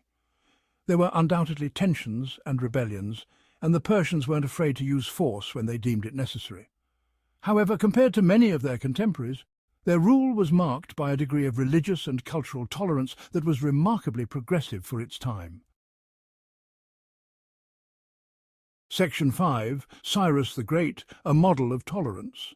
Cyrus the Great, the founder of the Persian Empire, is often held up as a prime example of this tolerant approach. When he conquered Babylon in 539 BC, he famously allowed the Jews who had been held captive there to return to their homeland. He even provided them with funds to rebuild their temple in Jerusalem, a story recounted in the biblical book of Ezra. This act of tolerance was not just about being nice. It was shrewd politics. By allowing conquered peoples to maintain their cultures and religions, the Persians reduced the risk of rebellion and fostered a sense of loyalty, if not love, towards their rule. It was a lesson in soft power, centuries before the term was even invented. Section 6. The Persian Administration Organization of a Sprawling Empire. Managing an empire as vast and diverse as that of the Persians was no mean feat. It required organization, innovation, and a complex administrative structure, capable of dealing with the challenges of governing a multitude of peoples and territories. The Persians, it turned out, were up to the task. One of the key innovations of the Persian Empire was the concept of a centralized government. While previous empires, like the Assyrians, had relied on more brutal and less sophisticated methods of control, the Persians understood that efficient administration was key to long-term stability and prosperity. Section 7. Satrapies, dividing to conquer. To effectively manage their vast territory, the Persians divided their empire into provinces called satrapies. Each satrapy was ruled by a governor known as a satrap, who was appointed by the king. The satraps were responsible for collecting taxes, maintaining order, and administering justice within their provinces. To ensure the loyalty of the satraps, the Persians implemented a system of checks and balances. Royal inspectors, known as the eyes and ears of the king, travelled throughout the empire, reporting directly to the king on the activities of the satraps. This helped to prevent corruption and ensure that the king's will was being carried out. Section 8. Innovation in taxation, funding and empire. No empire can function without money, and the Persians were certainly no exception. To fund their vast armies, elaborate building projects and complex bureaucracy, they needed a reliable and efficient system of taxation. Here too the Persians displayed remarkable innovation and creativity. Instead of imposing a single burdensome tax on their subjects, the Persians developed a more equitable system that took into account the productivity of different regions and the economic status of individuals. They standardized weights and measures throughout the empire, facilitating trade and ensuring fairness in tax collection processes. Section 9. Communication is key. The role of messengers. In an age long before telephones, emails, or even carrier pigeons, communication across vast distances was a major challenge. Yet the Persians understood that effective communication was vital for the smooth functioning of their empire. They needed a way to transmit messages quickly and reliably across their vast territory.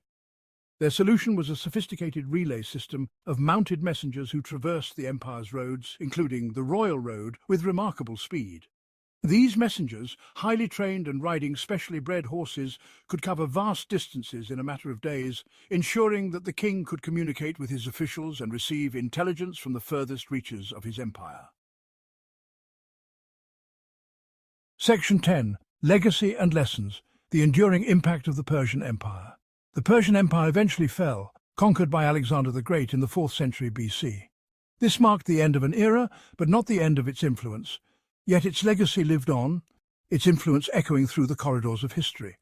The cultural and administrative practices of the Persians were adopted and adapted by subsequent empires. The Persians left an indelible mark on the world, not just through their impressive architectural achievements, which continue to inspire awe and admiration today, but through their innovative approach to governance, which included a sophisticated bureaucracy and a system of satraps or provincial governors that allowed for efficient and effective administration. Their surprising tolerance of diversity was ahead of its time, promoting a sense of unity and cooperation among the various peoples within their vast empire, and their understanding that true power comes not just from military might, but from the strength of infrastructure and the wisdom of inclusion set them apart from many other empires. The Persians built extensive road networks, aqueducts and canals, which facilitated trade and communication across their empire, contributing to its prosperity and stability. The story of the Persian Empire is a reminder that even the mightiest of empires eventually crumble. However, the ideas and innovations they leave behind can endure for centuries. But it's also a story of innovation, of adaptation, and of resilience in the face of changing circumstances. The enduring power of human connection and the ability to adapt to new challenges were key to the Persian Empire's success and longevity. As we grapple with the challenges of our own time, from political instability to environmental crises, perhaps there are lessons we can learn from the Persians, lessons that can guide us in building a more inclusive and resilient society. Lessons about the importance of tolerance, the power of infrastructure, and the need for effective communication in a world that is increasingly interconnected. The Persian Empire's legacy is a testament to the enduring power of human ingenuity and the timeless value of wisdom and understanding. The Celts, an ancient group of tribes, once dominated much of Europe. These tribes were not a single unified nation, but rather a collection of culturally similar groups spread across the continent. They were known for their fierce warriors, intricate art, and complex social structures. The Celts inhabited regions that are now modern-day Ireland, Scotland, Wales, and parts of France, Spain, and even Turkey.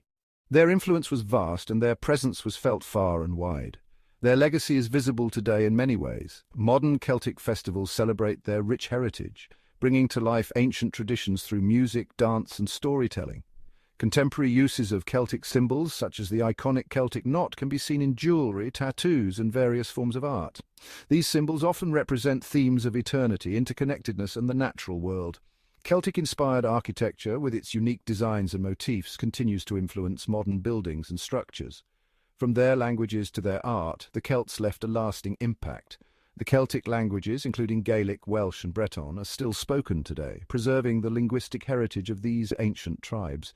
Celtic knot designs, with their intricate and endless loops, are a testament to the Celts' artistic prowess and their deep philosophical beliefs. Ancient Celtic art, displayed in museums around the world, showcases their skill in metalwork, pottery, and sculpture. These artifacts provide a glimpse into the daily lives and spiritual practices of the Celts. Their story is one of skilled warriors, talented artisans, and a deep connection to nature. Celtic warriors were renowned for their bravery and combat skills, often fighting with distinctive weapons and armor. Talented artisans created beautiful jewelry, weapons, and household items, many of which were adorned with intricate designs and symbols.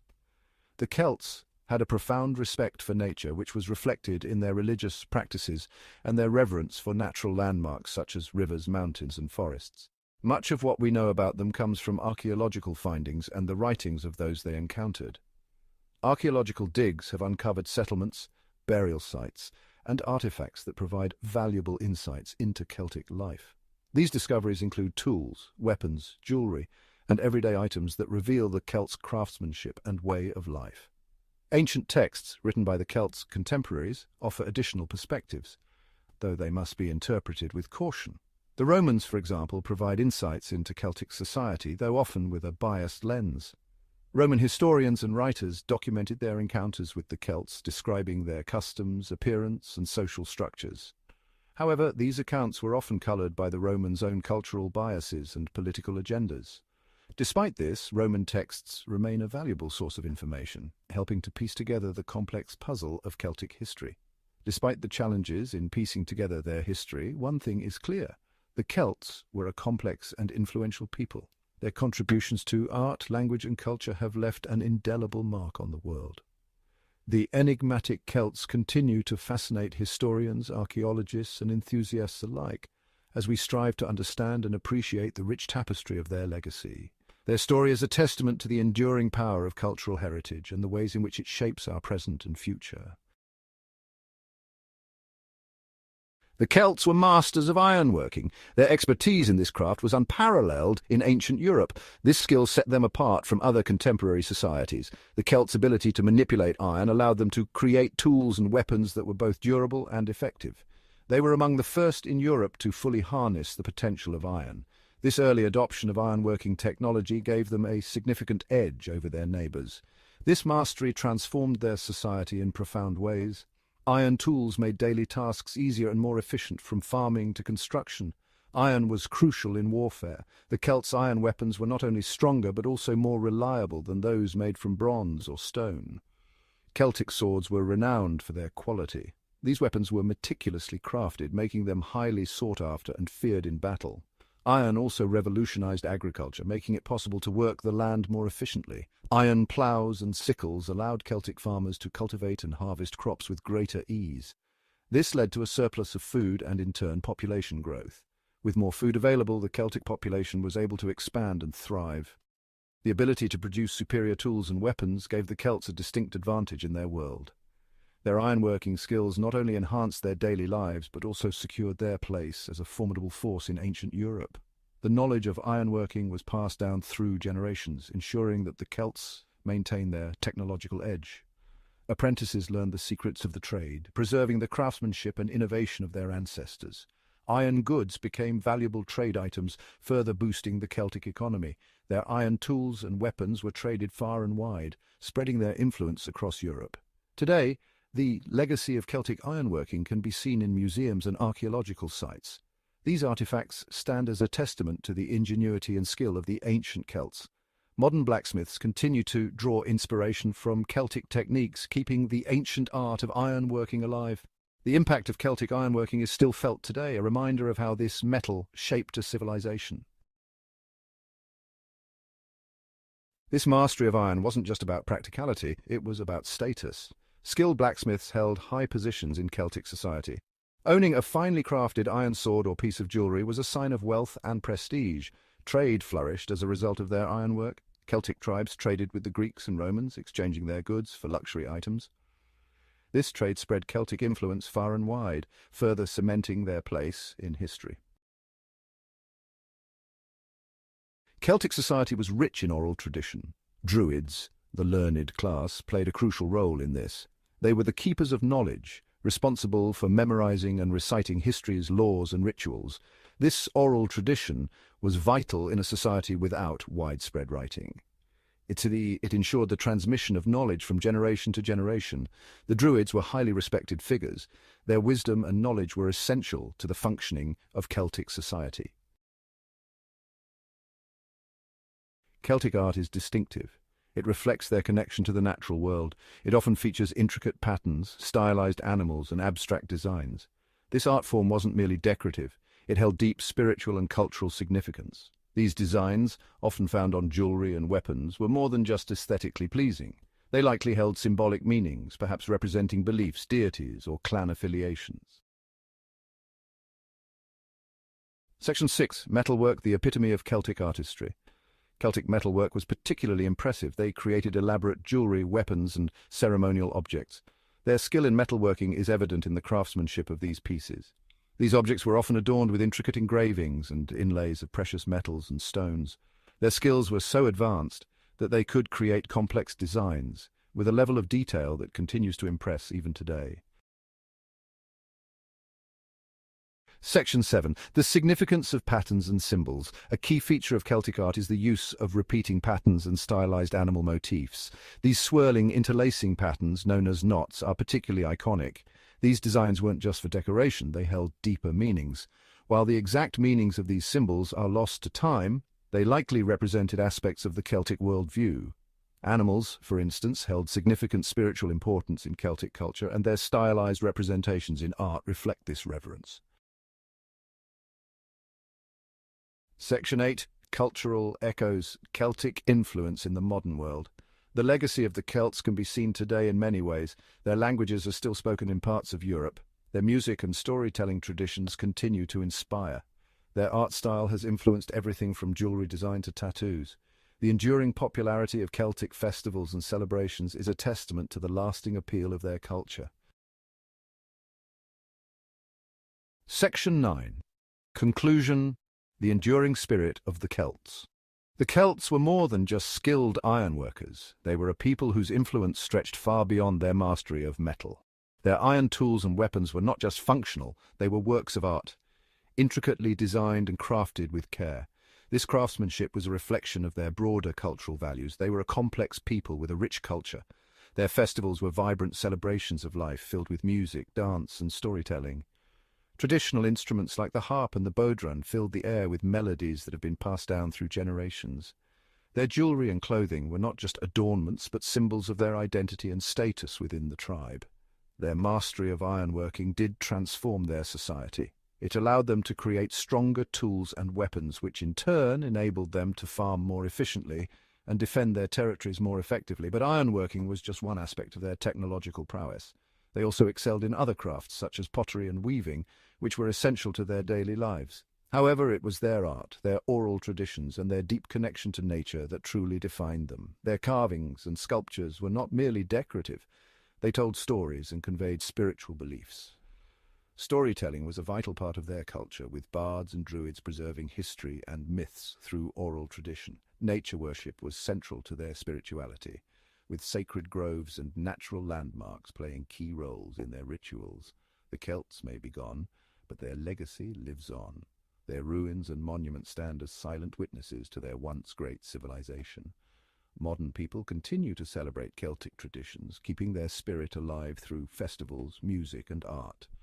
The symbols and motifs of Celtic culture, such as the intricate knotwork and the treescale, are still widely recognized and appreciated today. Their story is a reminder of the power of human ingenuity, the importance of tradition, and the enduring strength of cultural identity.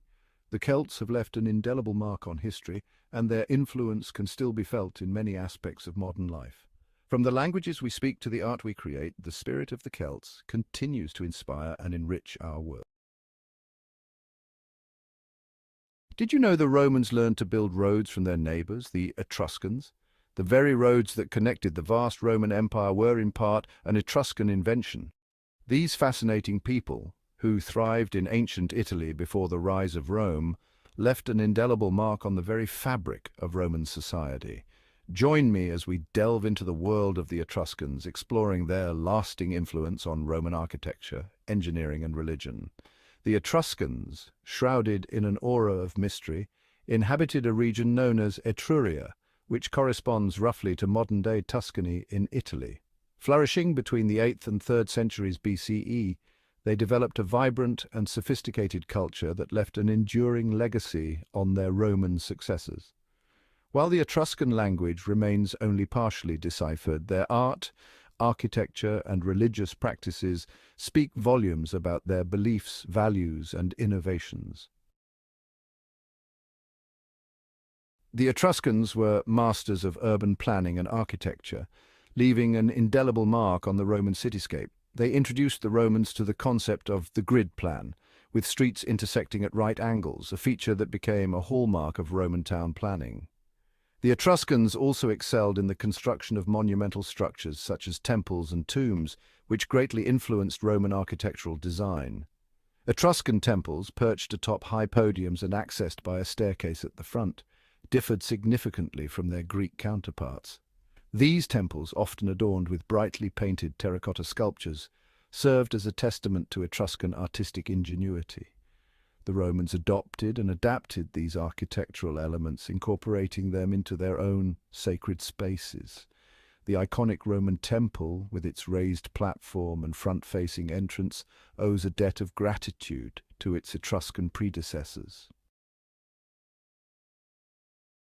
The Etruscans were renowned for their engineering prowess, particularly in the realms of hydraulic engineering and road construction. They excelled in draining marshes and constructing irrigation systems, transforming the landscape of Etruria and enhancing agricultural productivity. Their expertise in water management was later adopted by the Romans, who further developed these techniques to create an empire-wide infrastructure. The Etruscans were also pioneers in road building, constructing paved roads that facilitated trade and communication throughout their territory. These roads, built with carefully fitted stone blocks, were remarkably durable and served as a model for the Romans, who later established an extensive network of roads that spanned their vast empire. The Roman road system, a marvel of ancient engineering, owes its origins in part to the ingenuity of the Etruscans. The Etruscan pantheon, a complex hierarchy of deities, played a central role in their religious beliefs and practices. At the apex stood Tinia, the god of the sky and thunder, equivalent to the Roman Jupiter. Uniquely, the Etruscans believed in a trinity of deities: Tinia Uni, goddess of marriage and fertility, and Minerva, goddess of wisdom and war, who were often depicted together in Etruscan art. The Etruscan underworld, ruled by the fearsome god Aita, held a prominent place in their religious imagination. Tombs were often elaborately decorated with frescoes depicting scenes from Etruscan mythology, offering glimpses into their beliefs about the afterlife. The Romans adopted and adapted many Etruscan deities and myths, integrating them into their own religious system. The Roman gods Jupiter, Juno, and Minerva, for example, are direct descendants of the Etruscan Tinia, Uni, and Minerva. Section 5.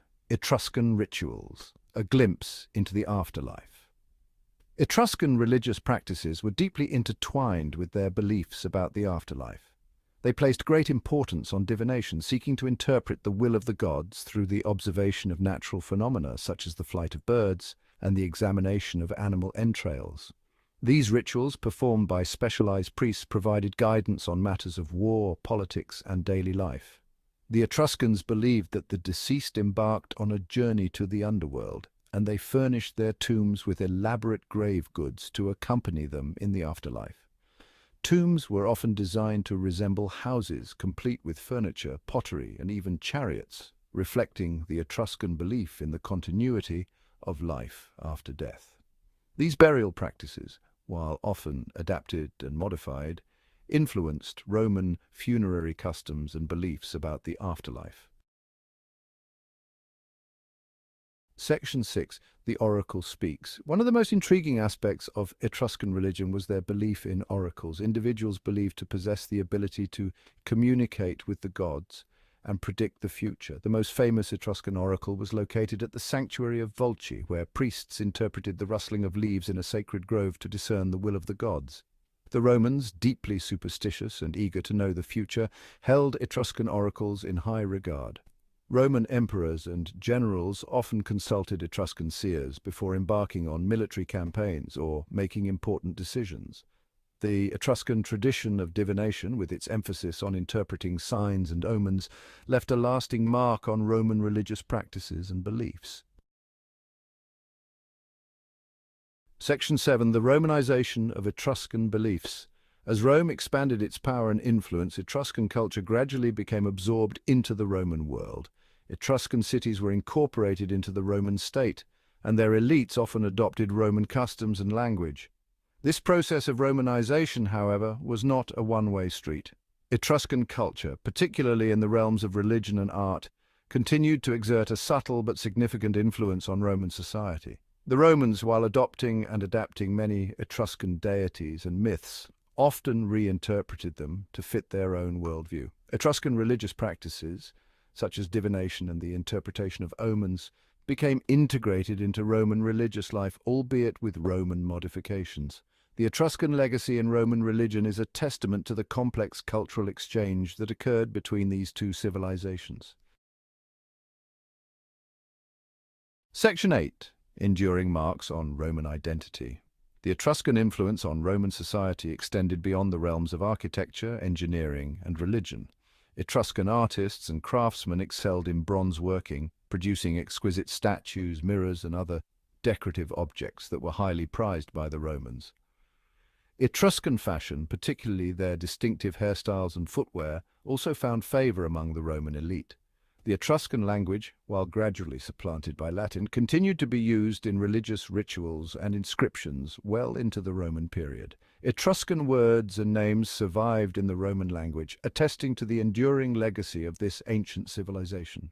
The Etruscan influence on Roman society, while often subtle and indirect, can be seen in various aspects of Roman culture, from their religious beliefs to their artistic tastes. Section 9. Unraveling the Etruscan Enigma. Despite their significant contributions to Roman civilization, the Etruscans remain an enigma in many ways. Their language, while partially deciphered, still holds many secrets, and their origins and cultural development are still debated by scholars. Archaeological discoveries continue to shed light on Etruscan civilization, but many questions remain unanswered. The Etruscans, with their unique blend of innovation, artistic flair, and spiritual beliefs, left an indelible mark on the course of Western civilization. Their influence on Roman society, while often overshadowed by the grandeur of Rome itself, was profound and enduring. By exploring the Etruscan legacy, we gain a deeper appreciation for the complex tapestry of cultures that shaped the Roman world and, by extension, our own. Section 10. A lasting legacy. The Etruscans, though long gone, left an indelible mark on the Roman world and, through Rome, on Western civilization. Their innovations in architecture, engineering, and religion shaped Roman society and continue to resonate in the present day. The next time you stroll through the ruins of Rome or marvel at the engineering feats of the ancient world, remember the Etruscans, the hidden influencers who played a pivotal role in shaping the course of history. Their story is a reminder that even the mightiest empires are built on the foundations laid by those who came before. The Etruscans, with their unique blend of ingenuity, artistry and spirituality, deserve to be remembered not just as precursors to Roman greatness, but as a vibrant and influential civilization in their own right. Their legacy lives on, not only in the stones and artifacts they left behind, but also in the enduring cultural traditions they helped to shape.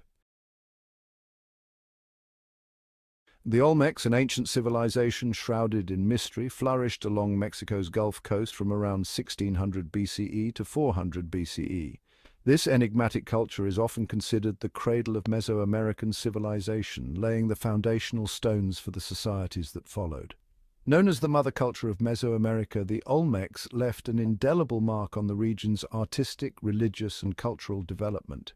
Their influence can be seen in the intricate designs of their sculptures, the complexity of their religious iconography, and the sophistication of their urban planning. Their legacy is whispered through the ages in the form of monumental sculptures, intricate carvings, and enigmatic colossal heads that continue to captivate and intrigue archaeologists and historians alike. These artifacts provide a glimpse into the Olmecs' advanced understanding of art and their deep spiritual beliefs. These colossal heads, carved from massive basalt boulders, stand as silent sentinels guarding the secrets of a vanished civilization. Each head, with its unique features and expressions, tells a story of power, leadership, and possibly even deities worshipped by the Olmecs. With their enigmatic expressions and distinctive features, they beckon us to unravel the mysteries of the Olmec world. The craftsmanship involved in creating these heads is a testament to the Olmecs' skill and their ability to manipulate such hard materials with precision. The Olmecs were skilled artisans and architects, their mastery evident in the sophisticated works of art and monumental structures they left behind. Their pottery, tools, and buildings reflect a society that valued both functionality and aesthetic beauty. Their influence extended far beyond their heartland, shaping the beliefs, practices, and artistic traditions of subsequent Mesoamerican cultures. The Maya, Aztec, and other civilizations drew inspiration from Olmec innovations, integrating and evolving these elements into their own unique cultural expressions. Despite the passage of millennia, the Olmec's presence is still felt in the echoes of their art and architecture, reminding us of their pivotal role in shaping the trajectory of Mesoamerican civilization. Today, their legacy lives on, not just in museums and archaeological sites, but in the cultural fabric of modern Mexico, where ancient traditions and contemporary life intertwine seamlessly. Olmec art stands as a testament to the civilization's sophistication and artistic mastery. Their creations, spanning from monumental sculptures to intricate carvings, reveal a culture deeply invested in the artistic expression of their world. Their sculptures, often carved from jade, serpentine, and basalt, exhibit a remarkable naturalism, capturing the essence of human and animal forms with astonishing detail. The choice of materials itself speaks volumes about their access to and reverence for these precious stones, which were not only beautiful, but also symbolically significant. The Olmecs possessed an exceptional ability to imbue their creations with life and movement, reflecting a deep understanding of anatomy and a keen observation of the natural world. This skill is evident in the way they rendered the human form with such precision, capturing not just the physical likeness, but also the spirit and vitality of their subjects. From the graceful curves of a jaguar's body to the delicate features of a human face, Olmec artists possessed an innate ability to breathe life into stone. Their work with animal forms, particularly the jaguar, which held significant cultural and spiritual meaning, showcases their ability to merge artistic skill with symbolic depth. The Olmec's artistic repertoire extended beyond monumental sculptures to encompass a wide range of objects, including intricate jade carvings, elaborate ceramics, and finely crafted figurines. These smaller artifacts, often used in daily life or ritual contexts, highlight the versatility and breadth of Olmec artistry. These objects, often adorned with symbolic motifs and intricate designs, provide valuable insights into Olmec beliefs, rituals, and daily life. The motifs and patterns found on these artifacts are not merely decorative. They are imbued with meaning and reflect the Olmec's complex cosmology and social structure. The recurring presence of certain motifs, such as the were-jaguar, a mythical creature combining feline and human characteristics, suggests their importance in Olmec mythology and cosmology. This figure, often depicted in various forms, symbolizes the Olmec's beliefs in transformation and the interconnectedness of the human and natural worlds. The Olmec's artistic legacy serves as a window into their world, offering glimpses into their beliefs, values, and the very essence of their civilization. Through their art, we can explore the rich tapestry of Olmec life, from their spiritual practices to their daily activities, and appreciate the profound impact they had on the cultural landscape of Mesoamerica. Their legacy in stone continues to inspire and captivate, reminding us of the enduring power of human creativity and expression. Religion permeated every aspect of Olmec life, influencing their daily activities, social structures, and even their political systems. The Olmecs believed that their rulers were divinely chosen and that their authority was sanctioned by the gods. This belief system was deeply embedded in their culture and was reflected in their rituals and ceremonies. Their art and architecture served as powerful expressions of their beliefs, with temples and sculptures often dedicated to their deities. These structures were not merely functional, but were imbued with spiritual significance, acting as bridges between the human and divine realms. Olmec artifacts are replete with symbolism, offering tantalizing clues to their cosmology, mythology, and religious practices. Each carving, statue, and mask tells a story, revealing the intricate belief systems that governed their world. The use of jade, a precious material, in their artifacts further underscores the importance they placed on these objects. The were-jaguar, a prominent motif in Olmec art, is believed to represent a supernatural being of great power and significance. This enigmatic figure, often depicted with a snarling mouth and almond-shaped eyes, has intrigued scholars for decades. Its exact meaning remains a subject of debate, but it is generally agreed that it held a central place in Olmec mythology. Its presence on ceremonial objects and sculptures suggests its importance in Olmec rituals and beliefs. These artifacts were likely used in ceremonies designed to invoke the were-jaguar's power, seeking its protection and blessings. The rituals may have included offerings, chants, and dances, all aimed at appeasing this formidable deity. The were-jaguar, with its blend of human and feline attributes, may have embodied the duality of the natural world, representing the interconnectedness of the physical and spiritual realms. This duality is a recurring theme in Olmec art, reflecting their belief in the balance of opposing forces. The were-jaguar could symbolize the harmony between man and nature, life and death, or the earthly and the divine. Another recurring motif in Olmec art is the rain god, often depicted with goggle eyes, a downturned mouth, and a distinctive headdress. This deity was crucial to the Olmecs, who depended on rainfall for their agricultural activities. The rain god's image can be found in various forms, from small carvings to large statues, each one a testament to its significance. The Olmecs, like many ancient cultures, relied heavily on agriculture for their sustenance, making rain an essential element for their survival. Maize, a staple crop, was particularly important, and its growth depended on the timely arrival of rains. The rain god was thus not just a religious figure, but a vital part of their everyday lives, influencing their agricultural practices and seasonal rituals. The rain god, as a source of life-giving precipitation, would have held a prominent place in the Olmec pantheon. Rituals to honor this deity likely included offerings of food, drink, and other valuable items, all aimed at ensuring a bountiful harvest. These ceremonies would have been community events, bringing people together in a shared act of devotion and hope.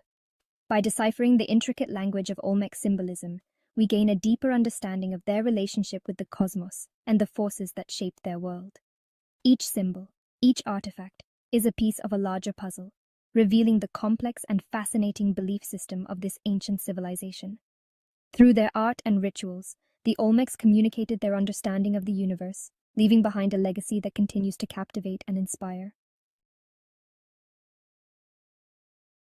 Imagine a world without writing, no books, no emails, no tweets, no way to share your thoughts, your ideas, or your stories with others. It's hard to imagine, right? A world where communication is limited to spoken words and memory. But that was the world before the Sumerians. Before the dawn of written language, everything was ephemeral, fleeting. These innovative people living in ancient Mesopotamia changed everything. They were the pioneers of a new era. They invented cuneiform, the world's first written language. This was a groundbreaking development. Cuneiform wasn't an alphabet like the one we use. It was a complex system of pictographs and symbols. Instead, it used wedge-shaped markings on clay tablets. These markings were made with a reed stylus. These markings represented words and sounds. Each symbol had a specific meaning, allowing for detailed communication. This invention allowed the Sumerians to record their history, laws, and even stories. They could document their achievements and pass down knowledge. The development of writing was a huge leap forward for humanity. It was the foundation of civilization as we know it. It allowed knowledge to be stored and shared in ways never before imagined. Libraries could be created, and information could be preserved for future generations. Imagine the power of finally being able to write down your thoughts, your dreams, and your discoveries. The Sumerians' invention of writing was a monumental step in human history, paving the way for all the written communication we rely on today. The Sumerians weren't just prolific writers, they were also city builders. Their civilization blossomed in Mesopotamia, a region nestled between the Tigris and Euphrates rivers. This area, often called the Fertile Crescent, earned its name. The fertile land, fed by the rivers, was perfect for agriculture. This abundance allowed the Sumerians to settle down and farm. As they prospered, villages grew into towns, and towns into mighty cities. These cities became centers of trade, religion, and culture.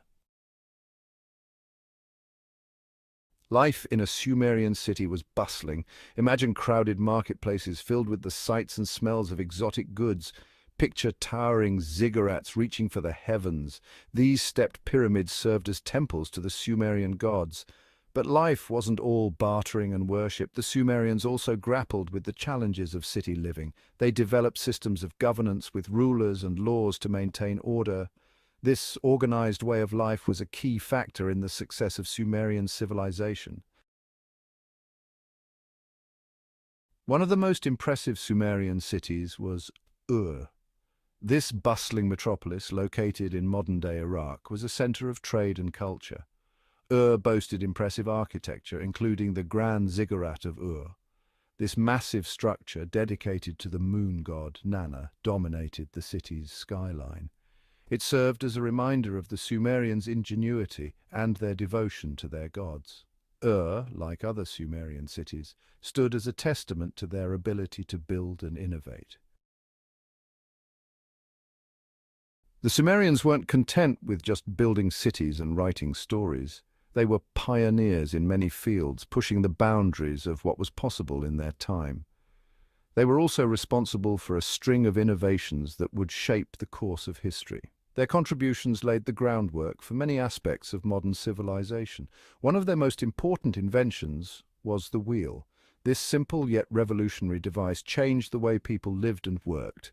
Imagine a world without wheels. It's hard to fathom, but before the wheel, transporting goods and people was a laborious task. No cars, no bicycles, not even a simple cart. People had to rely on their own strength or that of animals to move anything. The wheel revolutionized transportation, making it easier to move goods and people. It enabled the creation of carts and chariots, which in turn facilitated trade and warfare. The Sumerians also developed sophisticated irrigation systems.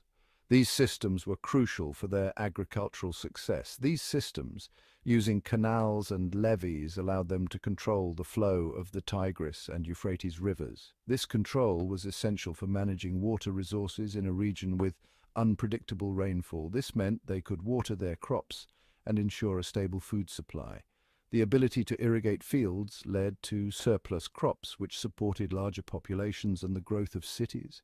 Beyond these innovations, the Sumerians also made strides in writing and record-keeping. Their cuneiform script is one of the earliest known forms of writing. They established schools to teach this script, ensuring that knowledge could be passed down through generations. This was a key factor in the development of complex societies. Through their innovative minds, the Sumerians laid the foundations for many aspects of modern life. Their legacy continues to influence us today. Section 6. The power of the written word. But perhaps their greatest invention was cuneiform. Writing wasn't just about recording stories or keeping track of grain.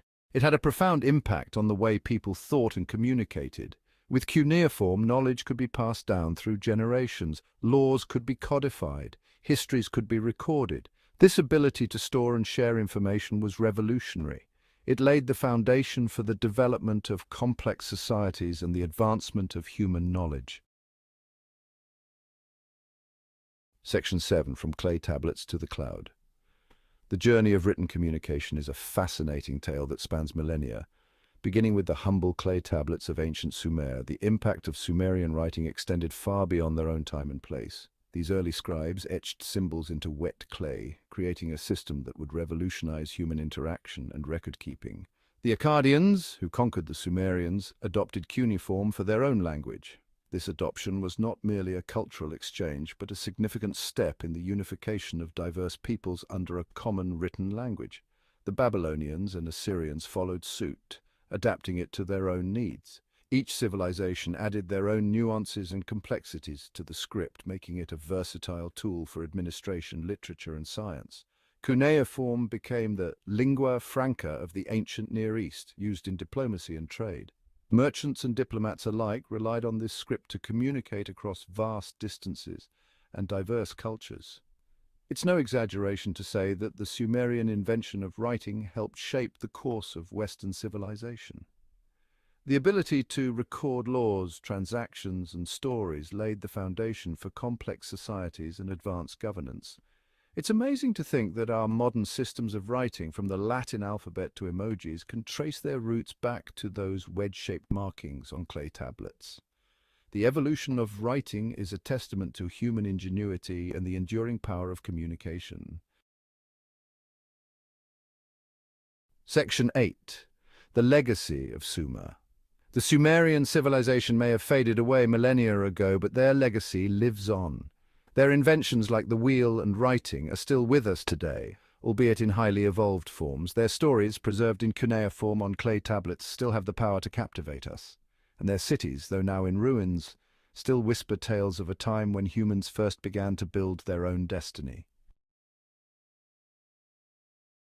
Section 9. A Timeless Legacy.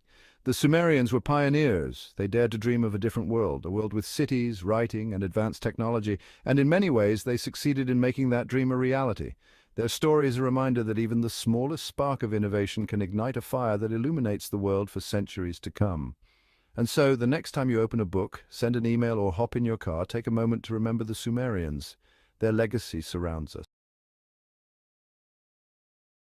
Imagine stepping back in time over 4,000 years ago to the Indus Valley civilization, a Bronze Age marvel that thrived in the alluvial plains of the Indus River.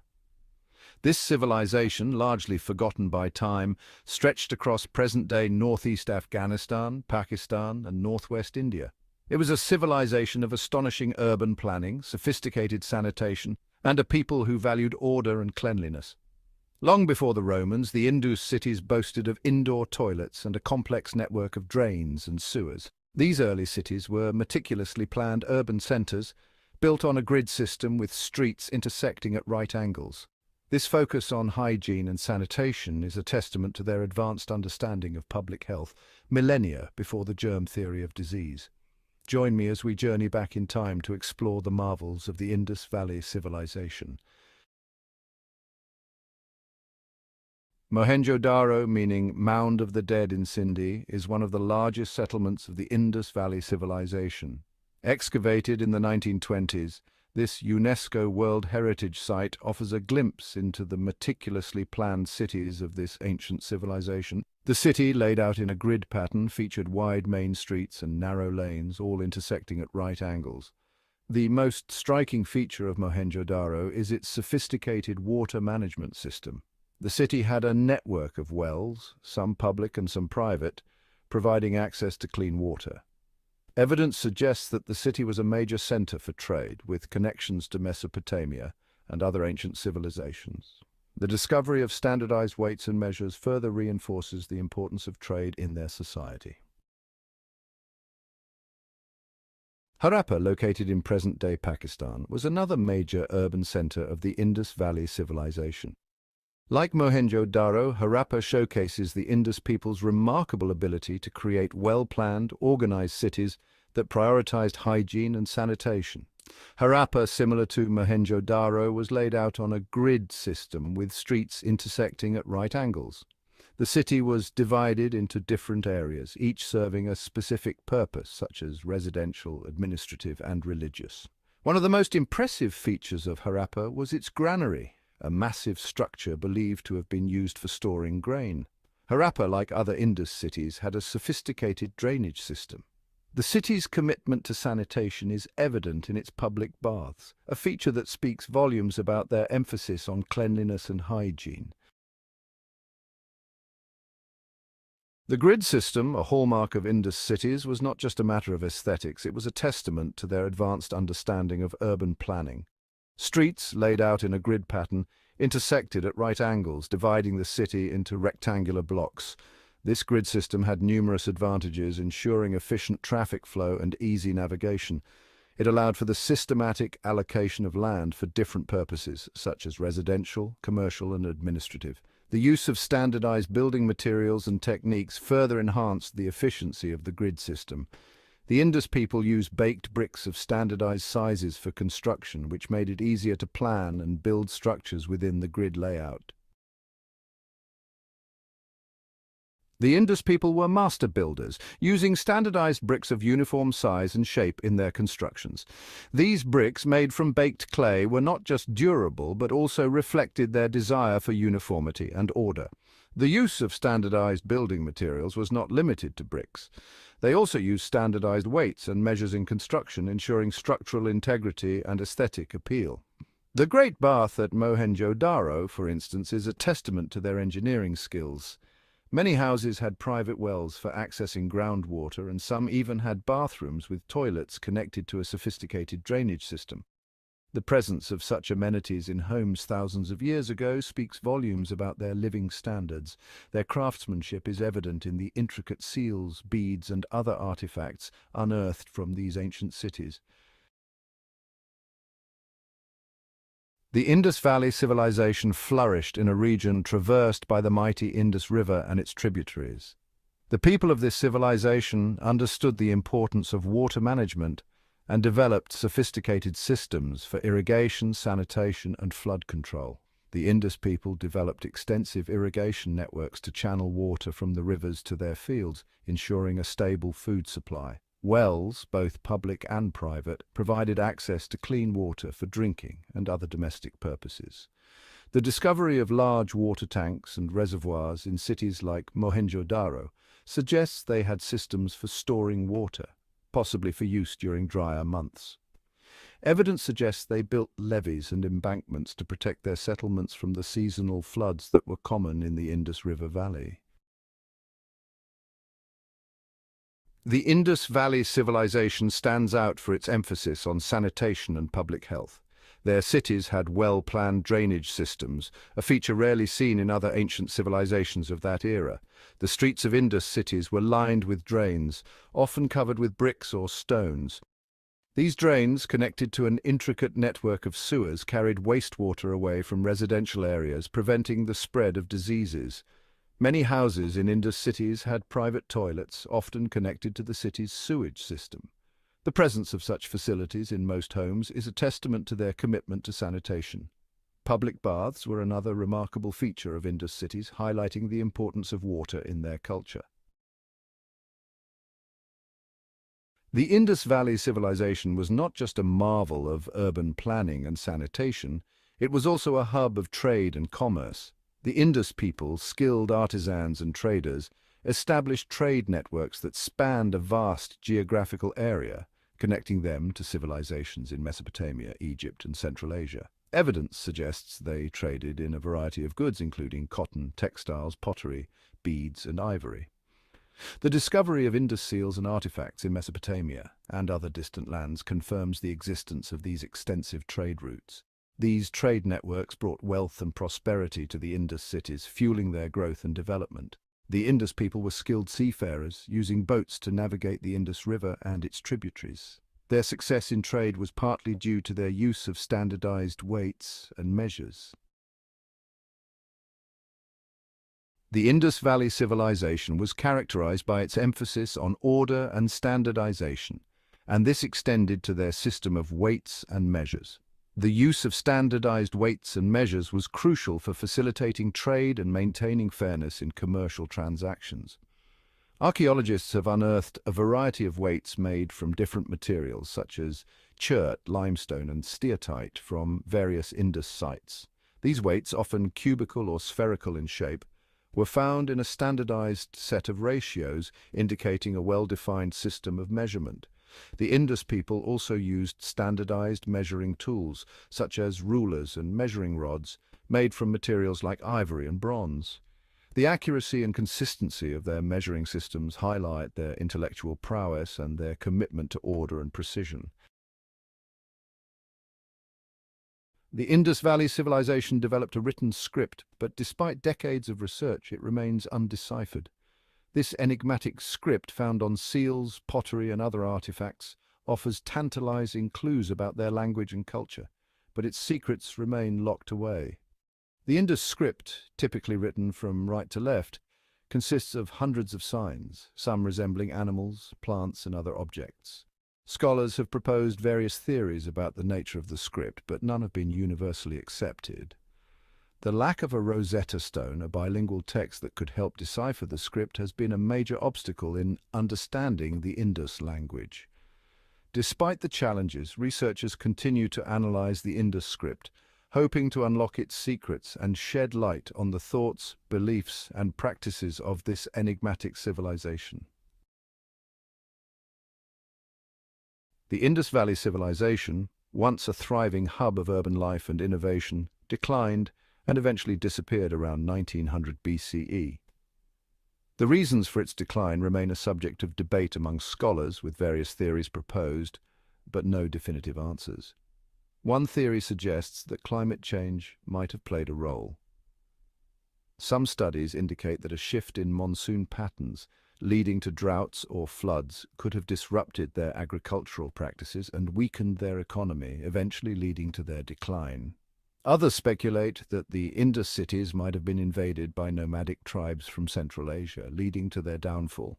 Another possibility is that the Indus civilization declined due to internal factors, such as overexploitation of resources, environmental degradation, or social unrest. The Indus Valley civilization, despite its mysterious disappearance, left behind a legacy of innovation and urban planning that continues to inspire awe and wonder. Lords of the Waves, introducing the Phoenicians, the ancient seafarers who ruled the Mediterranean long before the rise of the Roman Empire, written by Neil deGrasse Tyson. Join us as we delve into the fascinating world of these master navigators and traders. Imagine a time long ago, before the Roman Empire, even before the Greeks. A time when the Mediterranean was a vast, uncharted expanse. This was the age of the Phoenicians, a civilization that thrived on the edges of the known world, pushing the boundaries of exploration. They were not warriors like the Assyrians or builders like the Egyptians. Instead, they carved their niche through their unparalleled skills in navigation and trade. The Phoenicians were explorers and traders. They ventured into unknown waters, establishing trade routes that connected distant lands. Their kingdom was the sea. The Mediterranean was their domain, and they knew its every wave and current. Their ships, powered by sail and oar, navigated the vast Mediterranean. These vessels were marvels of ancient engineering, capable of withstanding long voyages. These skilled sailors connected different cultures. They brought together people from various regions, fostering exchange and understanding. They did this through trade and exchange. The Phoenicians traded goods such as precious metals, textiles, and exotic spices, creating a network of commerce that spanned the Mediterranean. The Phoenicians left their mark on history. Their legacy can be seen in the artifacts they left behind and the trade routes they established. They did this not with armies, but with ships laden with exotic goods and a gift for communication that would change the world.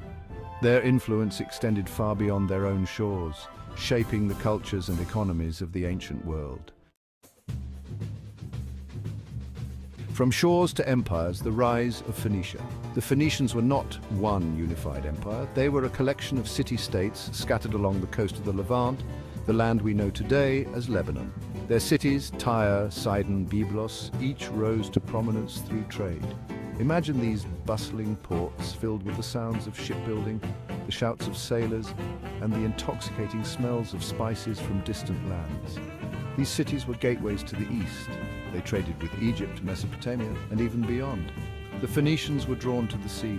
It offered them a path to prosperity and influence. Navigating the unknown masters of the sea. The Phoenicians were renowned for their shipbuilding and navigation skills. They built sturdy ships, like the Birim with 2 rows of oars, and the rounded merchant ship called the Gaulos, designed to withstand the open sea. But their real skill lay in their understanding of the stars and winds. Long before the invention of the compass, Phoenician sailors used celestial navigation. They charted the stars to guide their ships across the open water. Their knowledge gave them the confidence to venture beyond the safety of the coastline. They explored new territories, establishing trading posts that would become powerful colonies. Treasures from distant lands, the Phoenician trade network. What did these ancient mariners trade? The Phoenicians were intermediaries connecting the east and west. They traded in goods that were highly prized throughout the Mediterranean. From the cedar forests of their homeland, they harvested timber. This fragrant, durable wood was used for building ships, temples, and palaces. They also traded in textiles, glass, and metalwork. But perhaps their most sought-after export was the legendary Tyrian purple dye. This luxurious dye, extracted from sea snails, was more expensive than gold. The color of royalty, cedar and purple. These 2 elements, though seemingly unrelated, have a rich history intertwined with the grandeur of ancient civilizations. The Phoenicians' cedar wood was highly sought after. This wood was not just any timber, it was prized for its exceptional quality and durability. It was known for its strength and resistance to decay. Craftsmen would spend countless hours shaping and polishing it to perfection. Egyptian pharaohs used it for their grand temples and tombs. The wood's resilience made it ideal for structures meant to last an eternity. The wood even had a beautiful scent. This aromatic quality added to its allure, making it a favorite for both construction and artistic carvings. Imagine the aroma filling the grand halls of ancient palaces. The scent of cedar would mingle with the air, creating an atmosphere of opulence and tranquility. Then there was the famed Tyrian purple. This dye was more than just a color. It was a statement of wealth and status. This dye was extracted from a small sea snail found only in the Mediterranean. The process of obtaining it was labor-intensive and required a significant amount of these tiny creatures. The process was complex and time-consuming, making the dye incredibly expensive. Workers would painstakingly extract the dye, drop by precious drop. Only the wealthiest could afford the garments dyed with this vibrant color. The rich, deep hue of Tyrian purple was a clear indicator of one's social standing. It became a symbol of royalty and power. Kings, queens, and emperors adorned themselves in purple to signify their supreme authority. Roman emperors reserved it for themselves. The color was so exclusive that laws were enacted to prevent commoners from wearing it. The demand for these goods fueled the Phoenician economy and extended their influence across the Mediterranean. Their mastery in producing cedarwood and Tyrian purple made them a dominant force in ancient trade. The bustling markets were filled with traders eager to get their hands on these luxurious items. Cedar and purple were not just commodities, they were symbols of a civilization's wealth and sophistication. The legacy of cedar and purple continues to be a testament to the ingenuity and craftsmanship of the ancient world. Their story is a vivid reminder of how natural resources can shape the course of history. From Carthage to Cadiz, a world connected by trade. The Phoenicians were not content with simply trading along established routes. Their ambition led them to establish colonies. These colonies were strategic outposts. They facilitated trade and resource extraction. One of their most famous colonies was Carthage, a powerful city-state in North Africa. Carthage would eventually rival Rome itself. But the Phoenicians ventured even further, establishing trading posts along the coasts of Spain, North Africa, and even as far as the Atlantic coast of Europe. Their trading network spanned the entire Mediterranean Sea and beyond.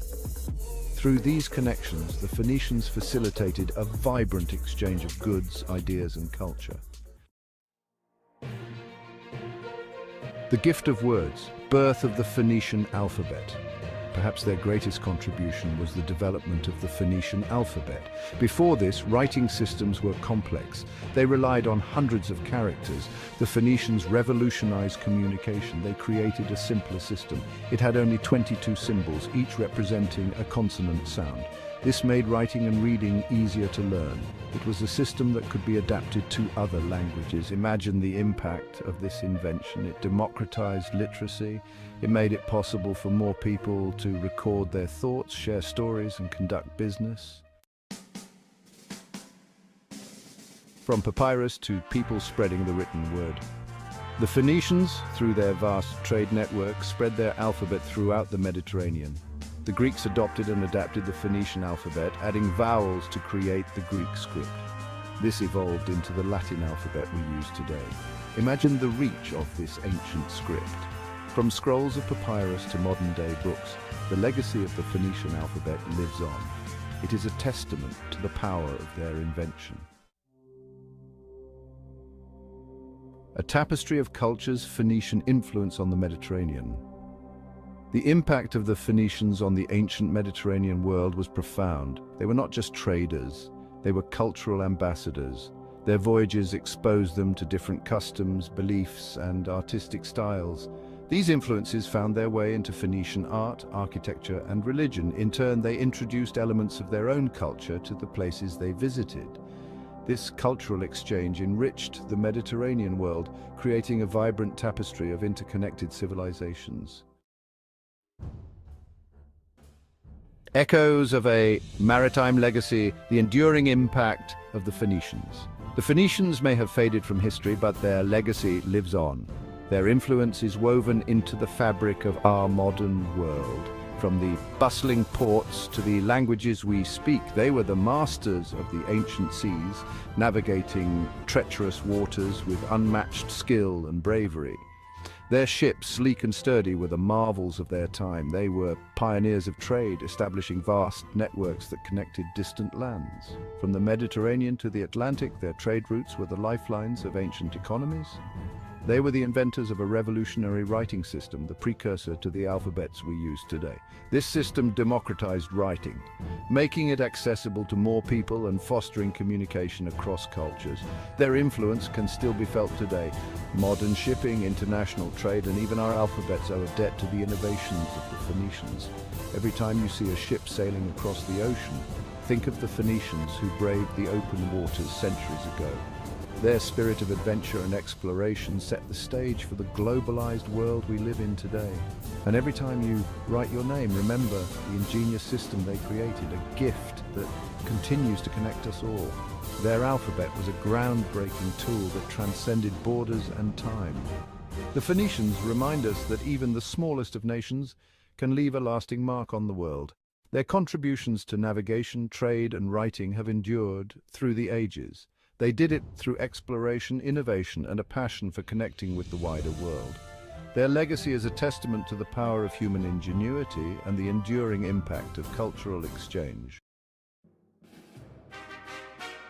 The Minoan civilization flourished on the island of Crete in the Aegean Sea. Known for their advanced and vibrant culture, the Minoans thrived from around 2700 to 1450 BCE.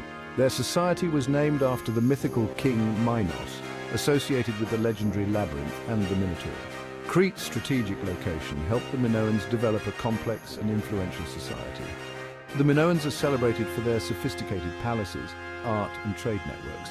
Archaeological discoveries have provided insights into their daily lives, revealing a society that was both peaceful and prosperous. Despite their many successes, the Minoan civilization mysteriously collapsed, leaving historians to speculate about the causes. This essay explores key aspects of Minoan civilization, including their architecture, art, trade networks, and the enigmatic Linear A script. The Palace of Knossos is one of the most significant archaeological sites on Crete. It was the ceremonial and political center of the Minoan civilization. Excavated by Sir Arthur Evans in the early 20th century, the palace complex covers approximately 20,000 square meters. The palace's architecture was remarkably advanced, featuring multi-story buildings and sophisticated drainage systems. The central courtyard was likely used for religious ceremonies and public gatherings. Knossos was not just a royal residence, but also a hub of economic and administrative activities. The presence of luxury items such as ivory and gold points to the wealth and prosperity of the Minoans. The palace's discovery provided a wealth of information about Minoan society, revealing a culture that was both sophisticated and enigmatic. Knossos remains a symbol of Minoan achievement and a key to understanding their civilization. Minoan art is renowned for its beauty, vibrancy, and naturalistic style. Frescoes in particular offer invaluable insights into Minoan culture and daily life. These wall paintings, found primarily in palaces and homes, depict scenes of nature, religious rituals, and everyday activities. One of the most famous Minoan frescoes is the bull leaping fresco from the Palace of Knossos. It shows acrobats leaping over a bull, a significant ritual in Minoan society. Minoan frescoes also depict a society that enjoyed leisure activities, including dancing, sports, and festivals.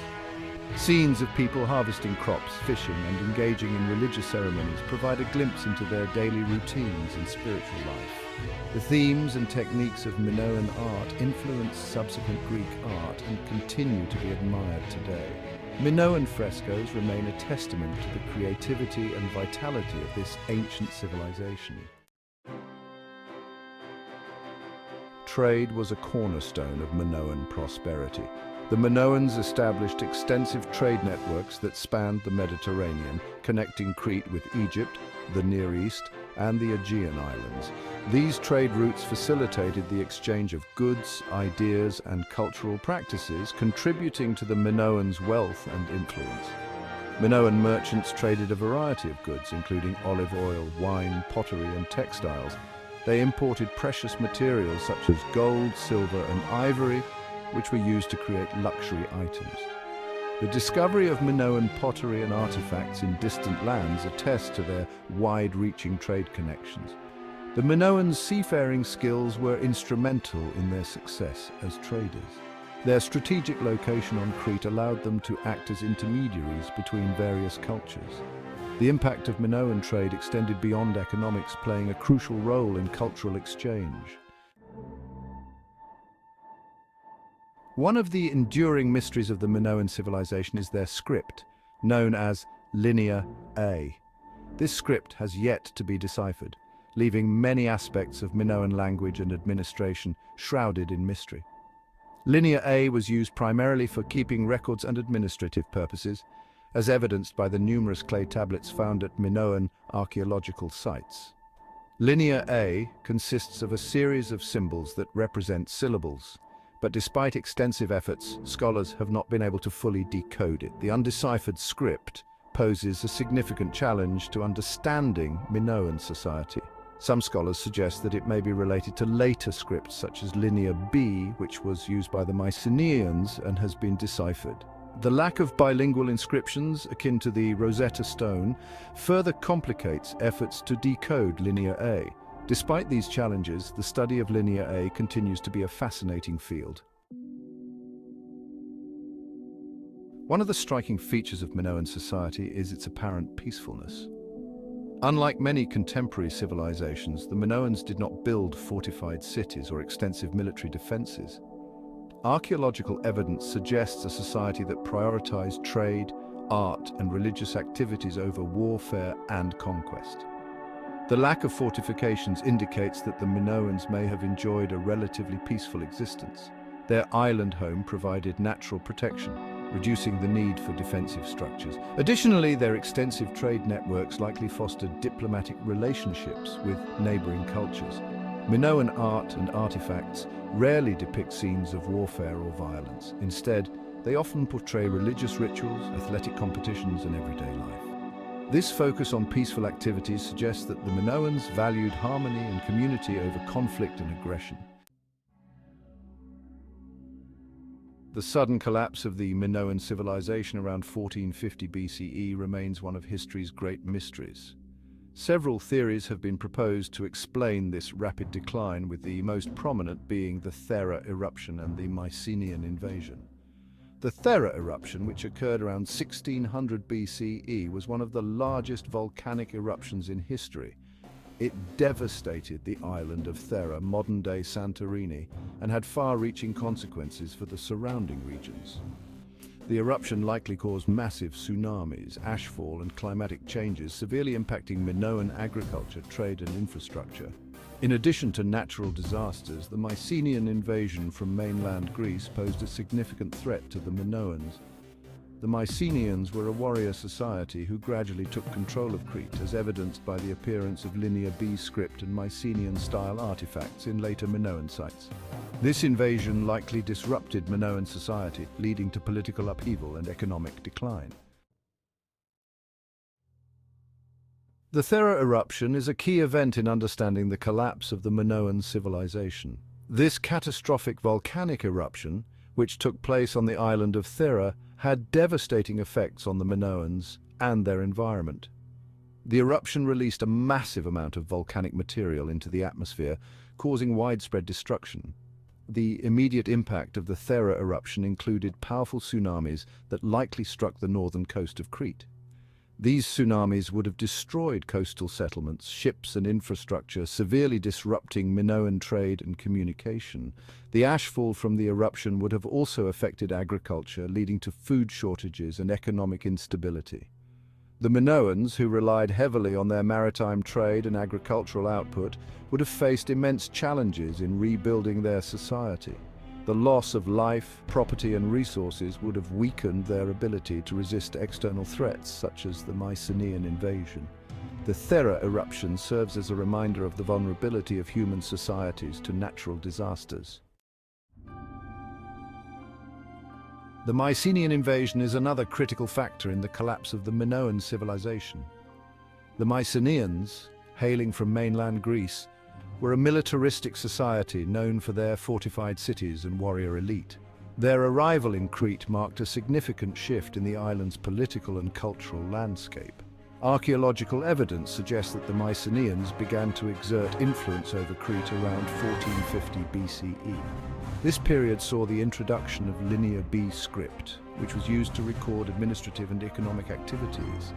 The presence of Mycenaean-style pottery, weapons, and burial practices indicates a cultural assimilation or takeover by the Mycenaeans. The Mycenaean invasion likely involved both military conquest and strategic alliances. They may have taken advantage of the weakened Minoan society already reeling from the effects of the Thera eruption. The Mycenaeans' superior military organization and tactics would have enabled them to establish control over key Minoan centers. Despite their sudden collapse, the Minoans left a lasting legacy that influenced subsequent civilizations. Their achievements in art, architecture, and trade set a high standard for the ancient world. The Minoans' cultural innovations and interactions with other societies contributed to the development of the broader Mediterranean region.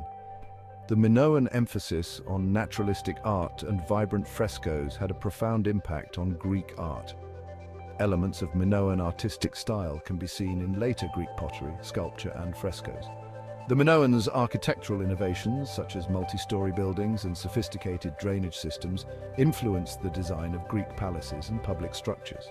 The Minoans' trade networks facilitated the exchange of goods and ideas, helping to spread technological advances and cultural practices. Their interactions with Egypt, the Near East, and other Aegean cultures played a crucial role in the diffusion of knowledge and artistic techniques. The Minoan legacy is evident in the rich tapestry of ancient Mediterranean civilizations. From the sun-drenched plains of Persia arose an empire unlike any the world had ever seen. This was a land of stark contrasts, where the harsh desert met fertile valleys, and where ancient traditions blended with new ideas. This was the Persian Empire, a vast and powerful realm stretching from the Aegean Sea to the Indus River. It was a land of immense diversity encompassing various peoples, languages, and cultures. At its heart was Cyrus the Great, a ruler whose ambition was matched only by his vision. He was a leader who saw beyond the immediate, dreaming of a unified world under his rule. Cyrus transformed a collection of warring tribes into a unified force, conquering Babylon and laying the foundations for an empire that would last for centuries. His military genius and strategic acumen were unparalleled. The Persian Empire under Cyrus and his successors would become a beacon of cultural exchange, administrative brilliance, and remarkable religious tolerance. They fostered an environment where art, science, and philosophy could flourish. The Persians were skilled warriors, known for their discipline and innovative tactics on the battlefield. They were also shrewd diplomats and administrators capable of managing a vast and diverse empire with efficiency and wisdom. This combination of might and diplomacy allowed them to build and manage a vast multicultural empire. Their ability to integrate different cultures and govern with fairness was key to their success. From the Nile River Valley to the steppes of Central Asia, the Persian Empire encompassed a dazzling array of cultures, languages, and religions. This diversity was both a challenge and a strength. Managing this diverse realm required a delicate touch, one that Cyrus the Great seemed to possess in abundance. His legacy of leadership and vision set the stage for an empire that would influence the world for generations to come. Cyrus the Great understood that true strength lay not just in military power, but also in the loyalty of his subjects. He knew that an empire built on fear and oppression would eventually crumble, but one built on mutual respect and cooperation would endure. He broke from the traditional mold of ancient conquerors who often imposed their customs and beliefs on the vanquished, forcing them to abandon their heritage. Instead, Cyrus adopted a policy of remarkable tolerance and inclusion, recognizing the value of diverse cultures and traditions within his empire. He allowed conquered peoples to retain their own customs, religions, and even local rulers as long as they paid tribute and acknowledged Persian authority. This approach not only minimized resistance but also fostered goodwill among the diverse populations. This policy of respect, enshrined in the famous Cyrus Cylinder, fostered a sense of unity and cooperation within the empire. The cylinder is often considered the first charter of human rights. The Cyrus Cylinder, a clay document discovered in the ruins of Babylon, proclaimed Cyrus's respect for the religious beliefs of his subjects and his commitment to justice and peace. It detailed his efforts to improve the lives of those he ruled. It stands as a testament to Cyrus's forward-thinking approach to governance and his recognition of the importance of cultural diversity. His legacy of tolerance and respect for human rights continues to inspire leaders around the world today. Darius I, another towering figure in Persian history, inherited Cyrus's legacy and further expanded the empire's reach.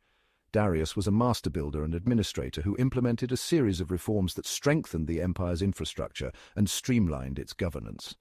He divided the vast territory into provinces, each ruled by a governor or satrap who answered directly to the Persian king. This system of satrapies ensured efficient administration and communication across the vast empire.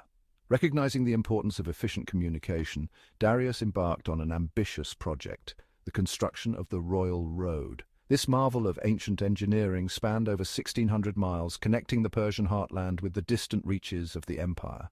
The Royal Road facilitated the rapid movement of troops, messengers and traders, further unifying the empire and promoting economic prosperity. The Royal Road was more than just a road. It was the artery of the Persian Empire, a lifeline that connected the vast territories of the empire. It linked Susa, one of the empire's capitals, in the east to Sardis in the west, near the Aegean Sea, spanning over 1,500 miles. This vital artery facilitated trade and communication like never before, revolutionizing the way people and goods moved across the empire. Along its length were way stations and inns, ensuring the safe and comfortable passage of travelers, merchants, and even royal couriers. The road also served a strategic purpose, allowing the Persian army to move quickly to quell rebellions or confront external threats, maintaining the stability of the empire. The royal road had a profound impact on the empire's economy, acting as a catalyst for economic growth and prosperity. It facilitated the flow of goods and ideas, connecting distant regions and stimulating trade, fostering a vibrant exchange of culture and knowledge. Luxury goods from the east, such as silks and spices, found their way to markets in the west, enriching the lives of many. At the same time, agricultural products from Egypt and Anatolia could be transported to other parts of the empire, ensuring a steady supply of essential goods. Section 5. Religious freedom in the ancient world. One of the most remarkable aspects of the Persian Empire was its policy of religious tolerance. In an era when conquering armies often imposed their own gods on defeated populations, the Persians adopted a different approach. They recognized and respected the diverse faiths within their realm, allowing conquered peoples to continue practicing their own religions without fear of persecution. This policy stemmed from the teachings of Zoroastrianism, the dominant religion of the Persian elite. Zoroastrianism emphasized personal choice in matters of faith and discouraged forced conversions. Cyrus the Great, though a devout Zoroastrian himself, extended this principle of religious freedom to all his subjects. Section 6. A tapestry of cultures' unity and diversity. The Persian Empire was a melting pot of cultures. Within its borders lived Babylonians, Egyptians, Greeks, Jews, and numerous other groups. Rather than trying to suppress this diversity, the Persians encouraged it. They recognized that a diverse empire was a strong empire as long as all its people were loyal to the Persian crown. This cultural blend was evident in all aspects of Persian life. The Persians adopted architectural styles, artistic motifs, and even administrative practices from the different cultures within their empire. The empire's administrative language, Aramaic, was widely spoken and used in official documents, facilitating communication across the vast realm. Section 7. The Persian Legacy inspiring empires. The Persian Empire left an indelible mark on history. Its innovations in governance, infrastructure, and cultural policy served as a model for later empires, influencing the course of Western civilization. The Roman Empire, which emerged centuries later, adopted many aspects of Persian governance, including the division of the empire into provinces and the use of a standardized currency. The Persian legacy extended far beyond the realm of politics and administration. Their artistic styles, particularly their intricate metalwork and their magnificent carpets, influenced artistic traditions across Eurasia. The Persian Empire's emphasis on trade and cultural exchange helped to create a more interconnected world, fostering the transmission of ideas, technologies, and goods across vast distances. Section 8. From Persepolis to Rome, Echoes of Influence.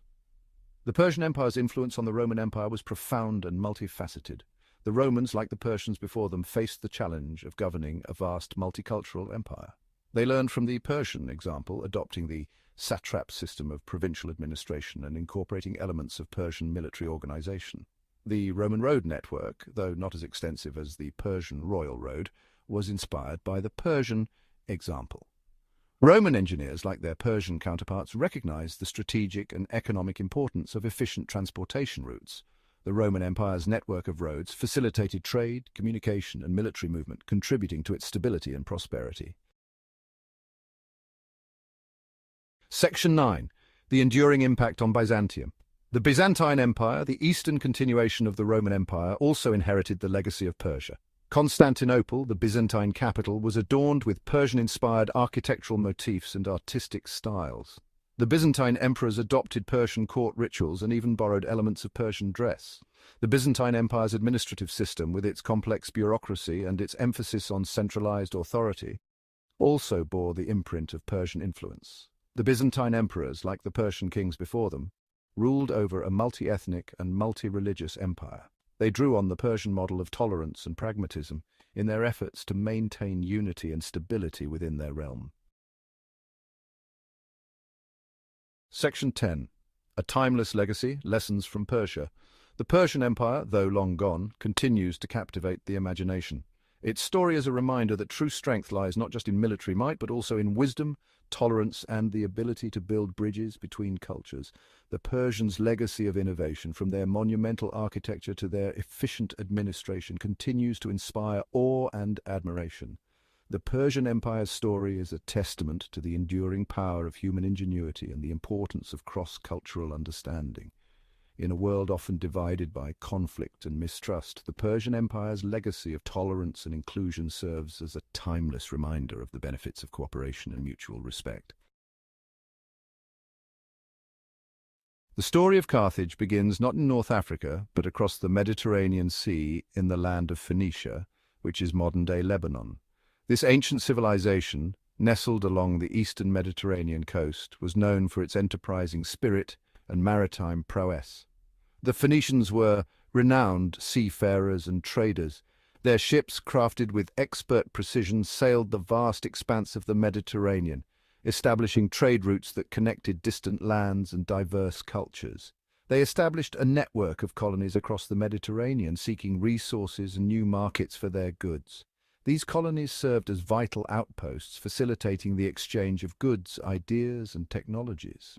One such colony, founded around the 9th century BC, would grow into the mighty city of Carthage.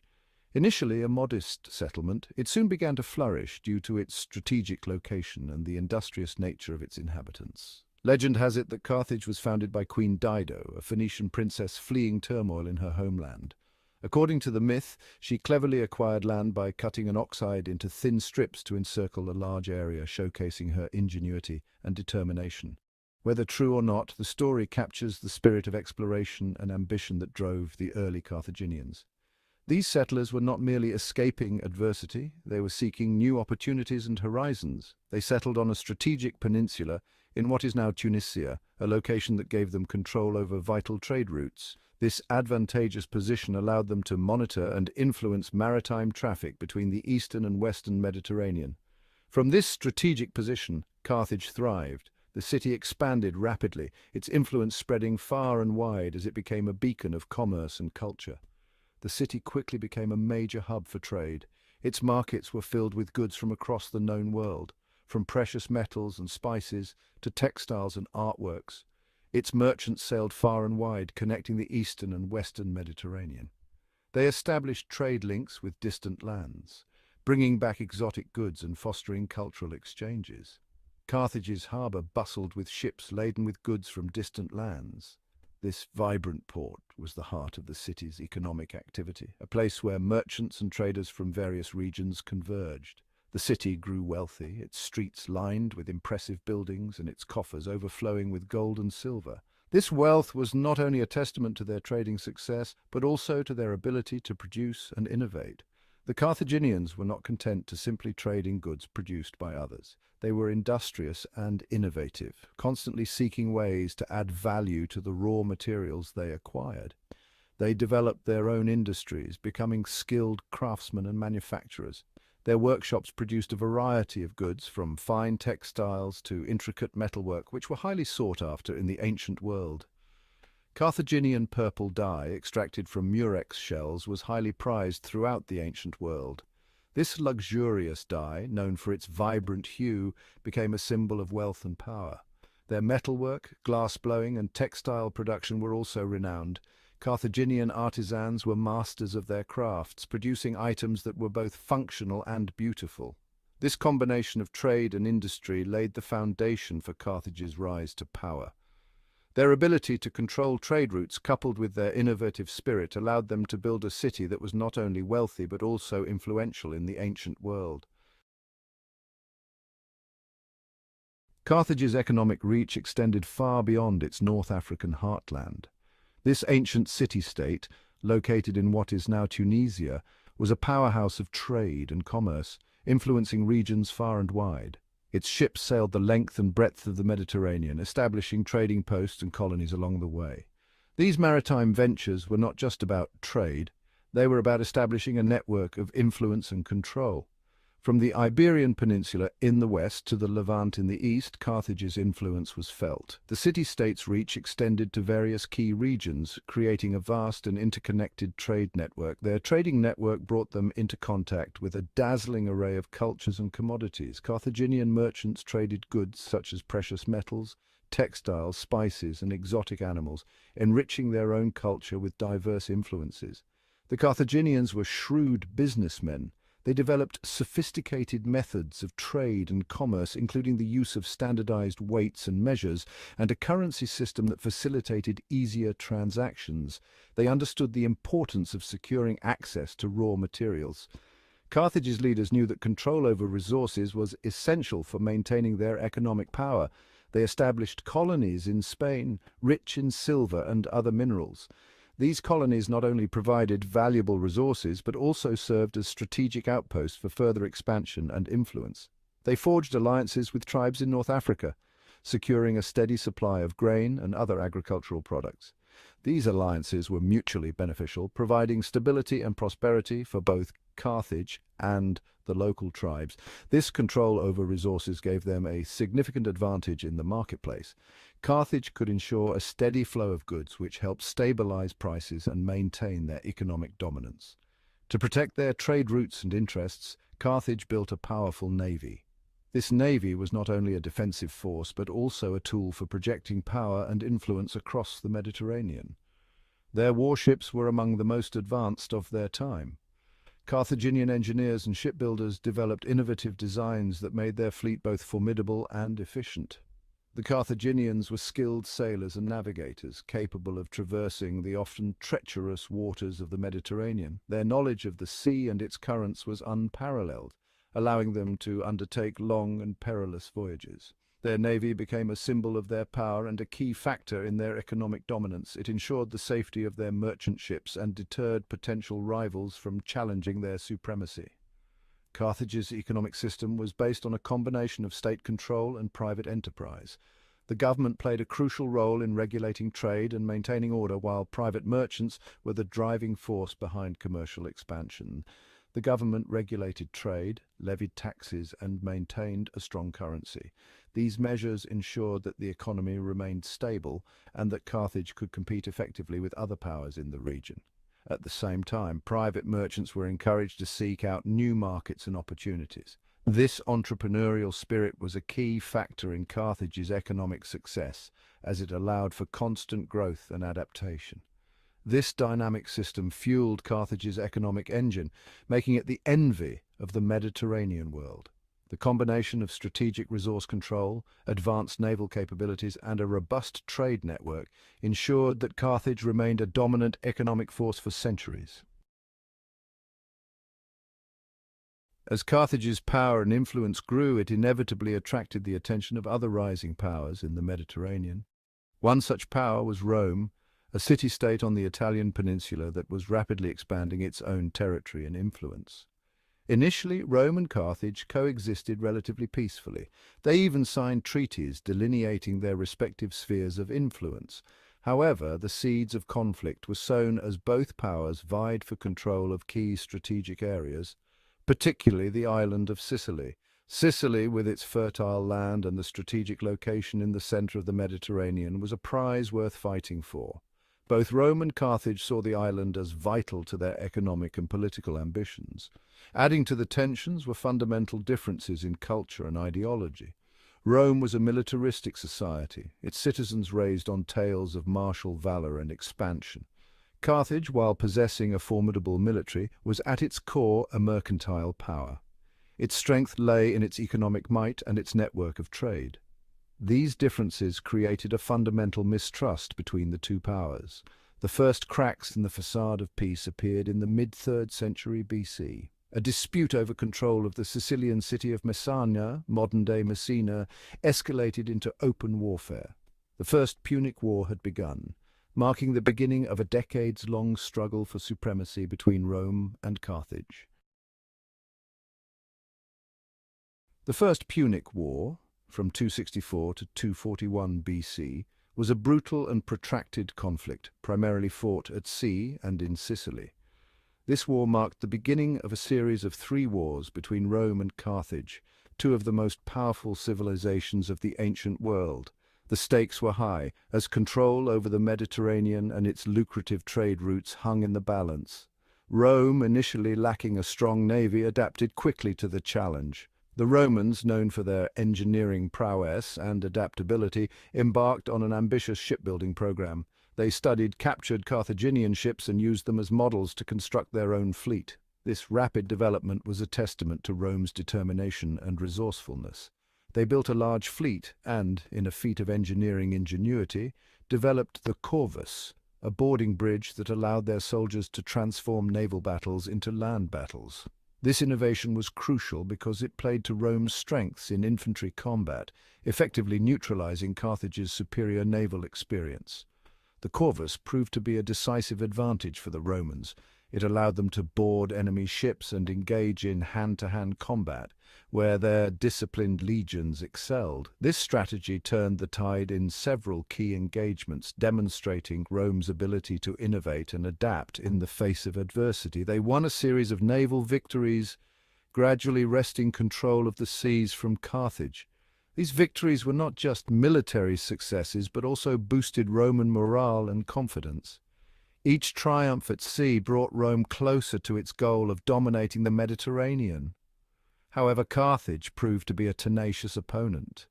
The Carthaginians, with their long maritime tradition and experienced sailors, were not easily subdued. They continuously adapted their tactics and strategies, making the conflict a prolonged and grueling affair. Their general, Hamilcar Barca, waged a brilliant guerrilla campaign in Sicily, keeping the Romans at bay for several years. Hamilcar's tactics involved hit-and-run attacks, ambushes, and the use of the rugged Sicilian terrain to his advantage. His leadership and ingenuity kept Carthaginian hopes alive even in the face of overwhelming Roman resources. In the end, however, Rome's superior resources and manpower began to tell. The Romans could replace their losses more easily and sustain a prolonged conflict. Their ability to mobilize large armies and maintain supply lines was a critical factor in their eventual success. In 241 BC, the Carthaginians were decisively defeated at the Battle of the Agates Islands off the coast of Sicily.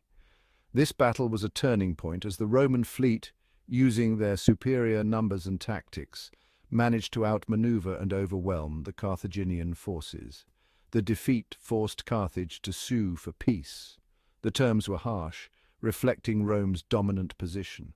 Carthage had to acknowledge Roman supremacy and make significant concessions. They ceded Sicily to Rome and agreed to pay a hefty indemnity. This loss was a severe blow to Carthage, both economically and strategically. Sicily had been a valuable possession, and its loss marked the beginning of Carthage's decline as a major power in the region. The First Punic War, though a Roman victory, had come at a heavy cost to both sides. The prolonged conflict drained resources, caused significant loss of life, and left both civilizations weary. The war had reshaped the political and military landscape of the ancient Mediterranean. It had also left a legacy of resentment and bitterness, setting the stage for future conflicts. The harsh terms of the peace treaty and the memories of the brutal fighting ensured that the animosity between Rome and Carthage would not easily fade. Carthage, though defeated, was far from destroyed. The city and its people were resilient, and they began the arduous process of rebuilding. Carthage's leaders knew that they needed to recover and prepare for the possibility of future confrontations with Rome. They would use the intervening years to rebuild their strength and prepare for a rematch with their Roman rivals. The First Punic War was just the beginning of a long and bitter rivalry that would shape the course of history in the ancient world. Ancient Nubia, a land of riches and culture. Nubia was a powerful civilization in ancient Africa. It existed from around 2500 BCE to 400 CE. Today, Nubia is located in what is now Sudan. Nubia was a major trading center, rich in gold, ivory, and other resources. The Nile River was crucial for farming and trade. Nubians were skilled farmers, warriors, and traders. They developed a unique culture influenced by Egypt. The Kingdom of Kush was the most powerful Nubian kingdom. Its capital was Napata, near the fourth cataract of the Nile. Kush played a significant role in ancient Africa, interacting with Egypt. The eternal rivalry, Nubia and Egypt. Nubia and Egypt had a complex relationship for centuries. They were both powerful civilizations with a shared interest in the Nile River. This shared interest led to periods of both cooperation and conflict. Egypt coveted Nubia's resources, especially gold. This led to numerous Egyptian military campaigns into Nubia. Despite the conflicts, there was also cultural exchange between the two civilizations. Nubians adopted some Egyptian religious practices and artistic styles. However, they also maintained their own distinct cultural identity. During the New Kingdom period in Egypt, around 1550 to 1070 BCE, Egypt exerted significant control over Nubia. They established fortresses and trading posts along the Nile. This allowed them to control trade routes and access Nubian resources. However, Nubia never fully succumbed to Egyptian rule. They resisted Egyptian control and eventually reasserted their independence. The Black Pharaohs' Nubian rule over Egypt. In a remarkable turn of events, the Kingdom of Kush conquered Egypt in the 8th century BCE. King Pi, a powerful Kushite ruler, led his armies north and defeated the fragmented Egyptian rulers. He established the 25th dynasty of Egypt, which is often referred to as the Black Pharaohs dynasty. The Kushite pharaohs ruled Egypt for about a century. They brought about a period of stability and cultural revival. They were devout worshippers of the Egyptian god Amun. They commissioned temples and monuments in traditional Egyptian styles. The Black Pharaohs were not only content with ruling Egypt, they also campaigned in the Near East, coming into conflict with the expanding Assyrian Empire. One of the most famous Kushite pharaohs was Taharqa. He is mentioned in the Bible and is known for his ambitious building projects. Meroe, the Jewel of Kush. After the Kushite rule in Egypt ended, the Kingdom of Kush shifted its capital to Meroe. Located near the sixth cataract of the Nile, Meroe flourished as a center of trade and culture. Its strategic location along trade routes brought great wealth. Meroe is renowned for its distinctive pyramids. These pyramids are smaller and steeper than Egyptian ones. They reflect a unique Nubian architectural style. The pyramids served as tombs for Kushite royalty. Meroe was also a center for iron production. The Nubians mastered iron-working technology. This gave them a military and economic advantage. Nubian art and architecture developed a unique style that blended indigenous traditions with influences from Egypt and other cultures. While they adopted some Egyptian artistic conventions, they also retained their own distinct aesthetic. Nubian pyramids, as mentioned earlier, are a prime example of this unique style. They are smaller and steeper than Egyptian pyramids and often feature a small offering chapel built directly in front of the entrance. Nubian tombs also often contained painted murals depicting scenes from the deceased's life, religious rituals, and the afterlife. Nubian artists were skilled in working with a variety of materials, including gold, ivory, and ceramics. They created exquisite jewelry, pottery, and other decorative objects that showcased their craftsmanship and artistic sensibilities. Section 6. The Legacy of Kush-Nubian Influence on Africa. The Kingdom of Kush left an indelible mark on the African continent. Its influence extended beyond its borders, impacting the cultural and political landscape of neighboring regions. Nubian culture, with its unique blend of indigenous traditions and external influences, spread through trade and diplomacy.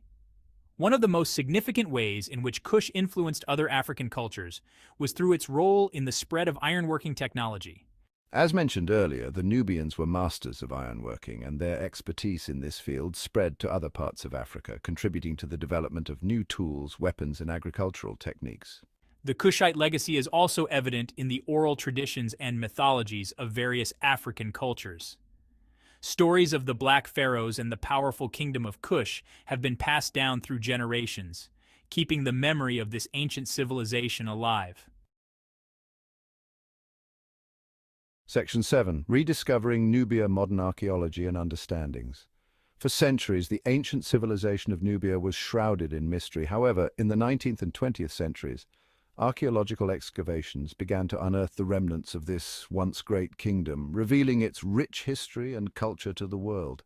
Archaeologists from around the globe have been working tirelessly to excavate and study Nubian sites, uncovering temples, pyramids, tombs, and countless artifacts that shed light on the lives of the people who lived in this region thousands of years ago.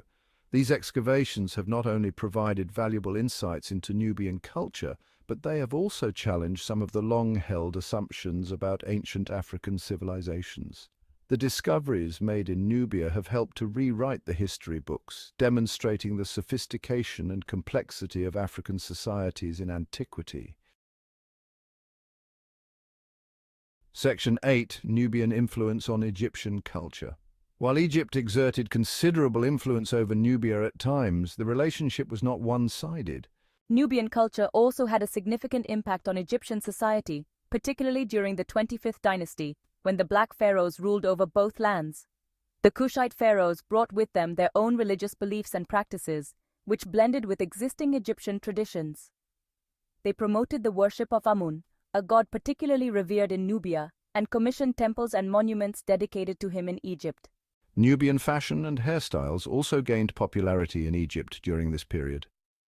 Egyptian art from the 25th dynasty often depicts individuals with darker skin tones and Nubian hairstyles, reflecting the cultural exchange taking place between the two regions. Section 9. Conclusion: The enduring legacy of Nubia. The ancient civilization of Nubia, with its powerful kingdom of Kush, left an indelible mark on the history of Africa and the world. From its strategic location along the Nile River to its unique art and architecture, Nubia stands as a testament to the ingenuity and resilience of African cultures. While the kingdom of Kush eventually declined and faded into history, its legacy continues to inspire and intrigue people around the world. The rediscovery of Nubia through archaeology has challenged historical narratives and broadened our understanding of the diversity and complexity of ancient civilizations. The story of Nubia is a reminder that the history of Africa is rich and multifaceted, deserving of exploration and recognition. As we continue to learn more about this ancient civilization, we gain a deeper appreciation for the interconnectedness of human history and the enduring legacy of African cultures. Japan is a land of striking beauty, where the natural world and human culture are intricately intertwined. Volcanic peaks pierce the sky, standing as majestic sentinels over the land, while cherry blossoms paint the landscape each spring, creating a breathtaking tapestry of pink and white. This powerful connection with nature has deeply shaped Japanese culture, influencing everything from art to daily rituals. From ancient times, the Japanese people have felt a profound reverence for the natural world, seeing it as a source of inspiration and spiritual guidance. They believe it is inhabited by spirits called kami. These kami are considered sacred and are believed to reside in natural elements. These spirits are everywhere, in mountains, rivers, trees, and even rocks. They embody the energy and essence of nature, making every aspect of the environment a living, breathing entity.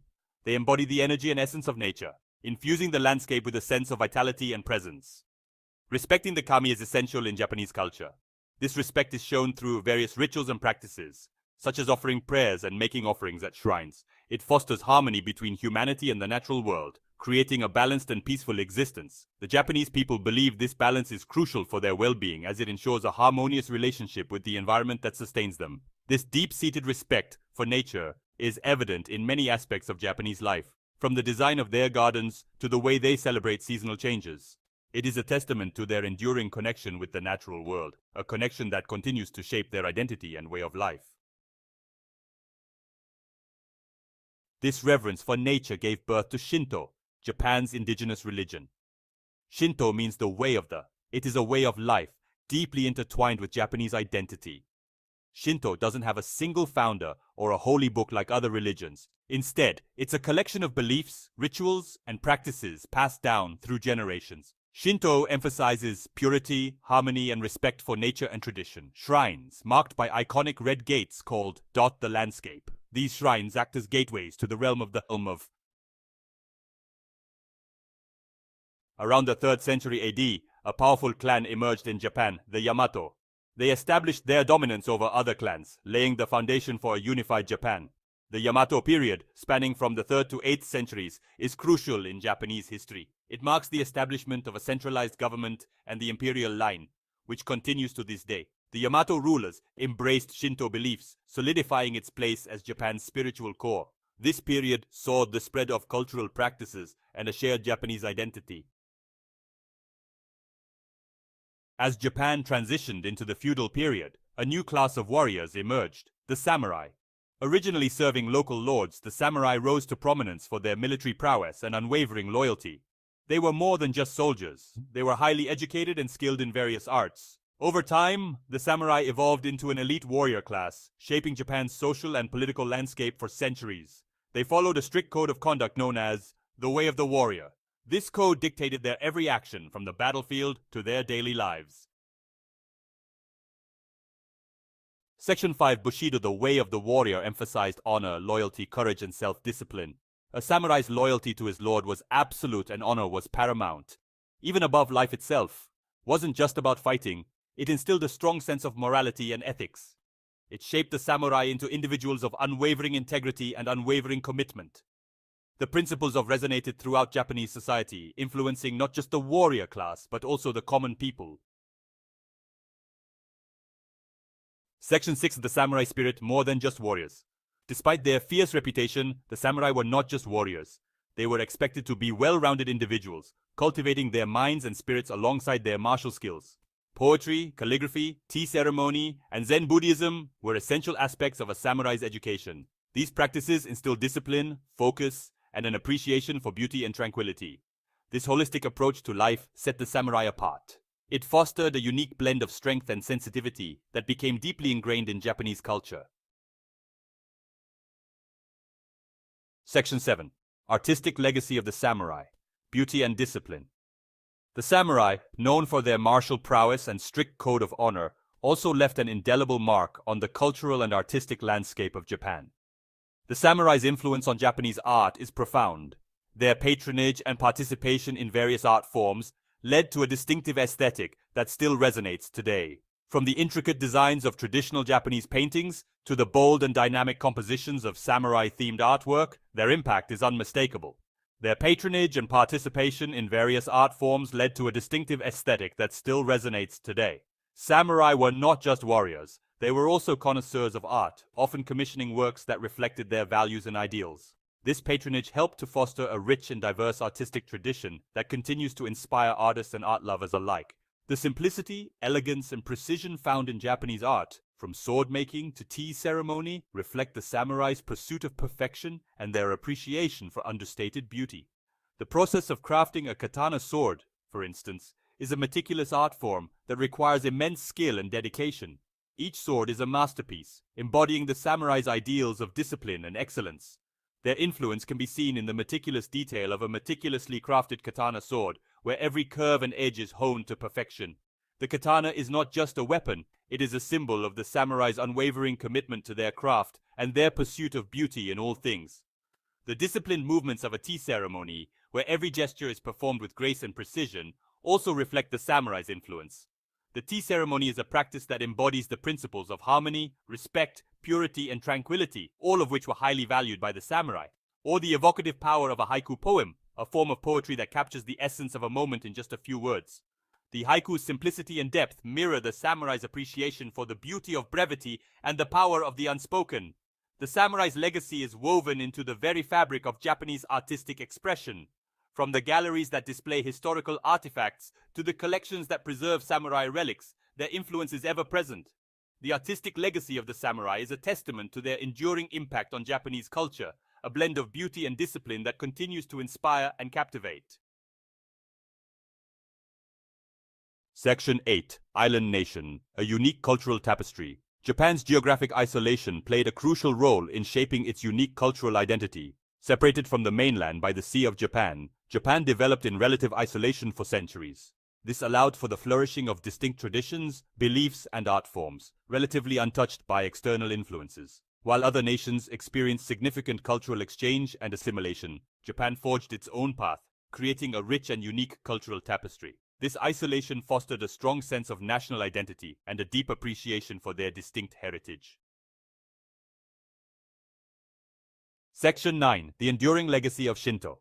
Shinto, with its emphasis on nature, purity, and ritual, continues to permeate Japanese culture today. From grand festivals celebrating the seasons to daily rituals like bowing at a shrine, Shinto's influence is omnipresent. The Japanese people's deep respect for nature, their emphasis on cleanliness and order, and their appreciation for tradition are all rooted in Shinto beliefs. Even as Japan modernizes, Shinto remains a powerful force, providing a sense of continuity and connection to the past. It is a testament to the enduring power of ancient beliefs in shaping a nation's identity.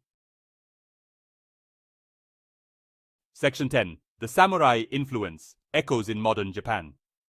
Although the samurai class was officially abolished in the 19th century, their legacy continues to influence modern Japan. The samurai were not just warriors, they were also scholars, poets, and statesmen. Their influence permeates various aspects of Japanese life, from the arts to the corporate world. The principles of Bushido, the way of the warrior, such as loyalty, honor, and discipline, still resonate deeply within Japanese society. These values are taught from a young age, instilling a sense of duty and respect in the younger generation. They are evident in the strong work ethic, where employees often go above and beyond their duties, showing a level of dedication that is admired worldwide. The emphasis on respect and hierarchy is another enduring legacy. In the corporate world, this translates to a well-defined structure where each individual's role is clearly understood and respected.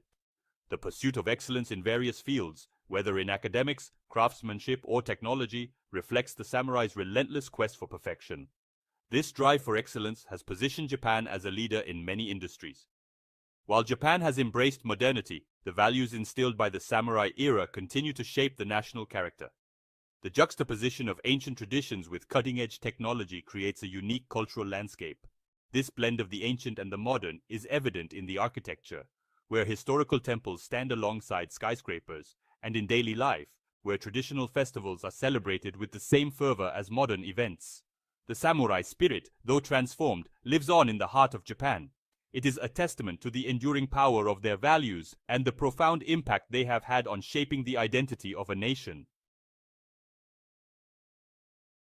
Section 11. Conclusion, Ancient Roots, Modern Identity. Ancient Japan, shaped by its unique geography, its reverence for nature, and the rise of the samurai, offers a captivating glimpse into the formation of a distinct cultural identity. From the ancient beliefs of Shinto to the disciplined code of, these elements have left an indelible mark on Japan. They provide a foundation of resilience, respect, and a deep appreciation for beauty and tradition. Understanding these ancient roots is essential to comprehending the complexities of modern Japan and its enduring fascination on the world stage. So, let's take a moment to reflect on the incredible journey we've just taken through the annals of history. We've traversed the sands of time, exploring the rise and fall of some of the most influential civilizations that have ever existed. Each era, each culture, has contributed uniquely to the tapestry of human progress. Ancient Egypt gave us the foundations of monumental architecture and written language. The pyramids of Giza stand as a testament to their engineering prowess, while hieroglyphics on ancient papyrus reveal the complexities of their communication and record-keeping. Greece introduced democracy and philosophy, shaping our ideas of governance and reason. The Parthenon in Athens symbolizes the birth of democracy, and the teachings of philosophers like Socrates continue to challenge and inspire our thinking. From Rome, we inherited legal systems and engineering marvels that still inspire awe today. The Colosseum, a marvel of ancient engineering, and the Roman aqueducts, which revolutionized water supply systems, are just a few examples of their enduring legacy. China's contributions in technology, philosophy, and governance have profoundly influenced the world.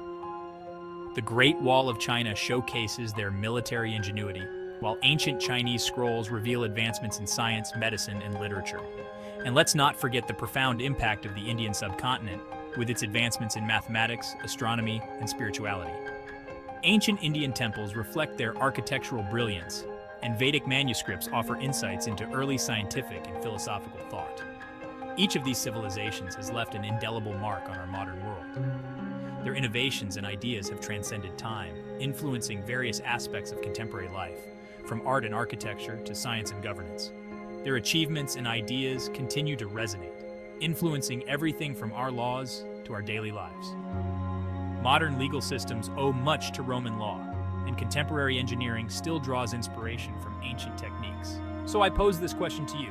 What can we learn from these ancient civilizations, and how do their legacies still shape our world today? By studying their successes and failures, we can gain valuable insights into our own society and its future. Dive into the comments below and share your thoughts. Engage with others who are equally fascinated by history, and let's explore these questions together. Let's keep this dialogue going and continue to uncover the wisdom of our ancestors. Through discussion and study, we can keep the spirit of these ancient civilizations alive and relevant. Remember, understanding our past is the key to shaping a better future. By learning from the triumphs and mistakes of those who came before us, we can build a more informed and enlightened world. Thanks for watching, and until next time, keep exploring history. Stay curious, stay informed, and never stop seeking knowledge from the past. Hey, history buffs, ever wondered how ancient civilizations still shape the world we live in today? Well, buckle up because we're diving into a fascinating journey through time.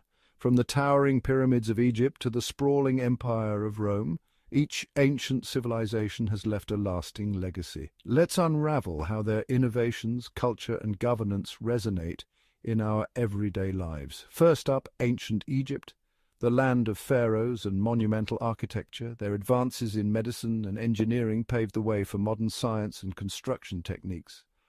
Next we have ancient Greece, democracy, philosophy, and the Olympics. These Greek contributions are foundational pillars of Western culture and politics. Now let's sail over to the powerful Roman Empire. Think about our legal systems, infrastructure, and even languages. Latin roots are everywhere. Then we have the Mesopotamians. They gave us the wheel, written language, and the concept of time itself. Pretty crucial stuff, right? Venturing east, we have ancient China. Innovations like paper, gunpowder, and the compass transformed not just China, but the entire world. Lastly, we can't forget the Indus Valley civilization. Known for their advanced urban planning and agricultural techniques, they showed us how to build sustainable societies. So, whether it's through governance, technology, or culture, these ancient civilizations continue to influence us in ways we often take for granted. Stick around as we delve deeper into each one's unique contributions in the upcoming videos. Ready to see the past come alive? Let's get started. Cleopatra, the last pharaoh of ancient Egypt, was not Egyptian, she was Greek. This fact surprises many, highlighting the intertwined history of these great civilizations. Cleopatra descended from Ptolemy the Soter, a general of Alexander the Great. Ptolemy took control of Egypt after Alexander's death, establishing a dynasty that ruled for centuries. Cleopatra, despite her Greek heritage, embraced her role as pharaoh. She was the last of her line, a symbol of a fading era. Her story reminds us that history is complex, full of unexpected connections. The pyramids of Giza are perhaps the most iconic symbols of ancient Egypt. These monumental structures have stood the test of time, showcasing the ingenuity and determination of an ancient civilization. These massive structures, built as tombs for pharaohs, were feats of engineering and logistics. Each pyramid was meticulously planned and constructed, reflecting the immense effort and resources dedicated to honoring their rulers. Imagine moving millions of stone blocks, some weighing as much as elephants, without modern machinery. The sheer scale of this endeavor is mind-boggling, and it speaks volumes about the capabilities of the ancient Egyptians. The Egyptians used ramps, levers, and rollers to maneuver these colossal stones. They employed copper tools to cut and shape the stones with remarkable precision. These copper tools, though primitive by today's standards, were incredibly effective in the hands of skilled workers. The transportation of these massive stones was a carefully orchestrated process, involving a combination of human strength and ingenuity. They developed sophisticated surveying techniques to align the pyramids perfectly with the cardinal directions. This alignment was not only a testament to their engineering prowess, but also to their deep understanding of astronomy. The interior chambers and passageways were designed with precision, reflecting their knowledge of astronomy and their belief in the afterlife. These spaces were intended to guide the pharaohs on their journey to the afterlife, ensuring their safe passage and eternal rest. The construction of the pyramids was a massive undertaking, requiring the labor of thousands of skilled workers over many years. These workers were not just laborers, they were artisans, engineers, and planners who dedicated their lives to these monumental projects. It was a testament to their organizational skills and their ability to mobilize resources on a grand scale. The successful completion of these pyramids stands as a lasting legacy of their innovation, determination, and unparalleled craftsmanship. The Egyptians developed a writing system called hieroglyphics, which used pictures to represent words and sounds. Imagine a language where birds, snakes, and eyes are not just images, but letters and ideas. This beautiful and complex script was used for religious texts, official documents, and even everyday messages. Hieroglyphics were more than just a means of communication. They were considered sacred, a gift from the gods. They were used to record their history, their beliefs, and their dreams. The deciphering of hieroglyphics in the 19th century opened a window into this ancient world, allowing us to read their stories and understand their culture. Section 4. The Egyptians, Pioneers of Healing, Numbers and the Cosmos. The ancient Egyptians were truly remarkable in their contributions to various fields of knowledge. The Egyptians were pioneers in many fields, including medicine, where they developed advanced techniques and treatments that were far ahead of their time. They also made significant strides in mathematics and astronomy, laying the groundwork for future civilizations to build upon. They developed sophisticated medical practices, including surgery, setting bones, and treating wounds. Their medical texts, such as the Aber's Papyrus, provide detailed descriptions of various ailments and their treatments. They had a system of mathematics that allowed them to perform complex calculations, which were crucial for their architectural feats. This mathematical prowess was essential for building the pyramids, managing their vast agricultural system, and even in their trade and commerce. The Egyptians were keen observers of the night sky. They meticulously charted the movements of celestial bodies and used this knowledge in various aspects of their lives. They developed a calendar based on the cycles of the sun and stars, which was incredibly accurate and helped them in planning agricultural activities and religious festivals. This calendar was more accurate than the Roman calendar used at the time, showcasing their advanced understanding of astronomy. Their understanding of astronomy influenced their religious beliefs and their daily lives. They believed that the stars and planets were deities that guided their fate. They believed that the movements of the stars and planets held the key to understanding the past, present, and future. This celestial knowledge was deeply integrated into their culture, from temple alignments to the timing of rituals and ceremonies. Section 5. Conclusion. Echoes of Egypt. A legacy carved in stone. Ancient Egypt left behind more than just impressive monuments.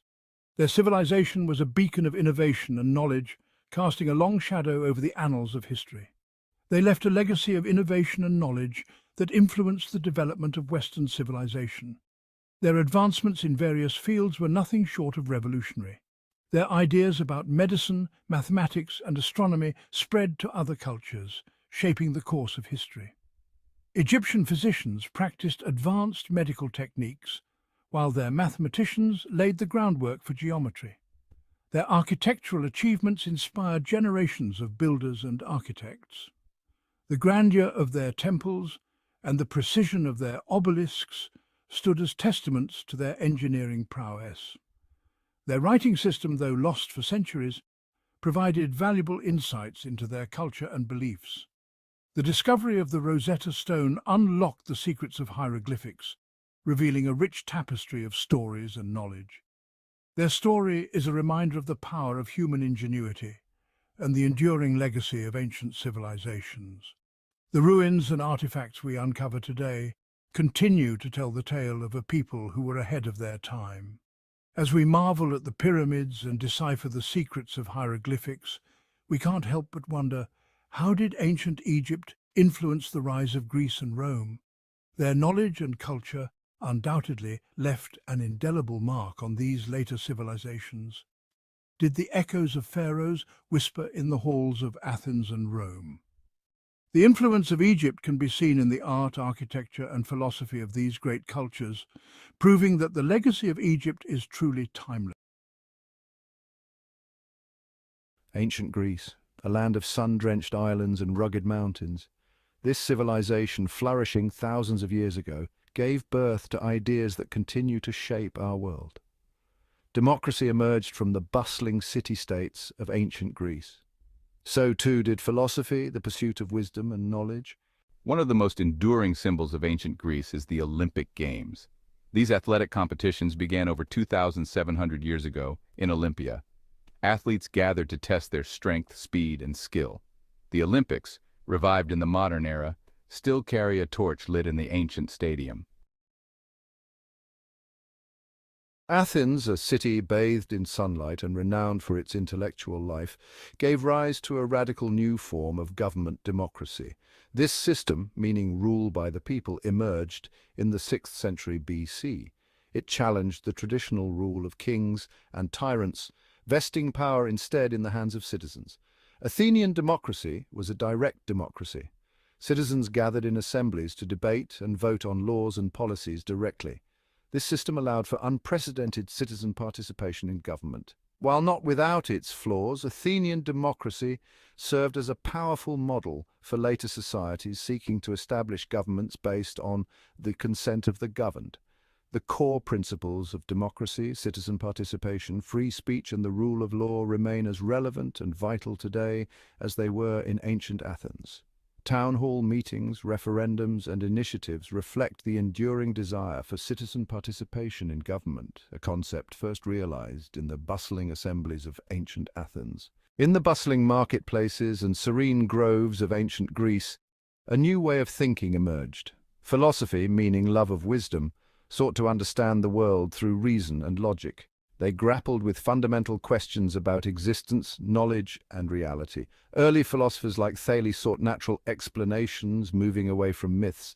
They laid the groundwork for scientific inquiry. Their ideas challenged traditions and paved the way for Western philosophy. The impact of Greek philosophy on Western thought is immeasurable. The Socratic method remains a cornerstone of education. Section 4. Socrates, Questioning the World. Socrates, an enigmatic figure who wandered the streets of Athens engaging citizens in thought-provoking dialogues, is considered the father of Western philosophy. He left no written works, but his ideas, preserved through his student Plato, have had a profound and lasting impact. Socrates believed that true knowledge lay within each individual and could be revealed through a process of questioning and critical thinking. His famous Socratic method, a dialectical approach involving a series of questions and answers, aimed to expose contradictions in beliefs and lead individuals to a deeper understanding of themselves and the world around them. Socrates challenged conventional wisdom, questioning established norms and beliefs. His relentless questioning, while earning him enemies among the Athenian elite, established a tradition of critical inquiry that continues to shape intellectual discourse. His unwavering commitment to truth and justice, even in the face of death, serves as an enduring example of intellectual integrity and moral courage. Section 5. Plato and Aristotle. Building on thought, Plato, a student of Socrates, was deeply affected by his teacher's trial and execution. He founded the Academy, a school of philosophy in Athens, where he developed his own influential philosophical system. Plato believed in a realm of forms, eternal and unchanging concepts that transcended the physical world. Plato's writings, in the form of dialogues featuring Socrates as the main character, explored a wide range of topics, including justice, beauty, truth, and the ideal state. Aristotle, a student of Plato, had a more empirical approach to philosophy. He rejected Plato's theory of forms, believing instead that knowledge came from observation and experience. Aristotle made significant contributions to logic, ethics, politics, and natural science, his work influencing Western thought for centuries. His writings on ethics, emphasizing virtue, reason, and the pursuit of happiness, continue to shape ethical thought today. Section 6.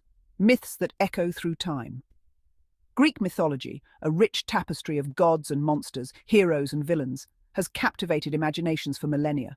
These stories, passed down through generations, offer insights into the ancient Greek worldview, their beliefs about the universe, the nature of humanity, and the power of fate. From the epic tales of Homer's Iliad and Odyssey to the tragic plays of Sophocles and Euripides, Greek mythology provided a framework for exploring the human condition. The influence of Greek mythology on Western literature, art, and language is immeasurable. From Shakespearean plays to Hollywood blockbusters, the characters, symbols, and themes of Greek mythology continue to inspire and influence creative expression. The stories of Heracles, Odysseus, Pandora, and countless others continue to be retold and reimagined, their themes of human struggle and resilience remaining as relevant today as they were thousands of years ago. Section 7. An enduring legacy. Ancient Greece, though long vanished into the mists of time, left behind a legacy that continues to shape our world. The concepts of democracy and philosophy, born in the shadow of the Acropolis, have profoundly influenced Western civilization and beyond. The Olympic Games, revived in the modern era, stand as a testament to the enduring human spirit, embodying the ancient ideals of athleticism, competition, and international cooperation. The myths and legends of ancient Greece continue to inspire artists, writers, and filmmakers, their themes of love, loss, courage, and betrayal resonating across cultures and time. The philosophical inquiries of Socrates, Plato, and Aristotle laid the foundation for Western thought, shaping our understanding of ethics, politics, logic, and the natural world. The legacy of ancient Greece is all around us, woven into the fabric of our language, our art, our architecture, our political systems, and our very way of thinking. Imagine a city with a population larger than 1 million people. Now, imagine trying to supply fresh water to every single person in that city. This was the challenge faced by the Romans, and their solution was a marvel of engineering: the aqueduct. This ingenious system of channels and pipes, often spanning miles over valleys and mountains, brought fresh water from distant sources directly into the heart of Roman cities. The Romans' ability to design and construct such complex structures is a testament to their advanced understanding of engineering principles. They were masters of hydraulics, using gravity and carefully calculated slopes to ensure a constant flow of water. The aqueducts, however, were more than just conduits for water. They were symbols of Roman power and ingenuity, showcasing the empire's ability to control nature and improve the lives of its citizens. The impact of aqueducts on Roman cities was profound, revolutionizing urban life in ways that were previously unimaginable.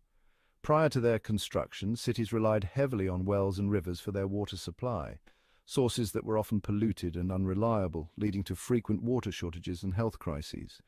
This limited their growth and posed significant health risks, as contaminated water was a common cause of disease and death.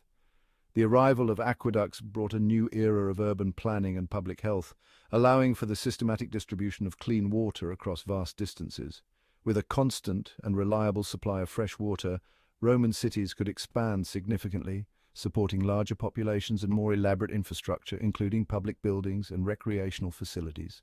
Public baths, a hallmark of Roman civilization, became possible, transforming daily life for many citizens.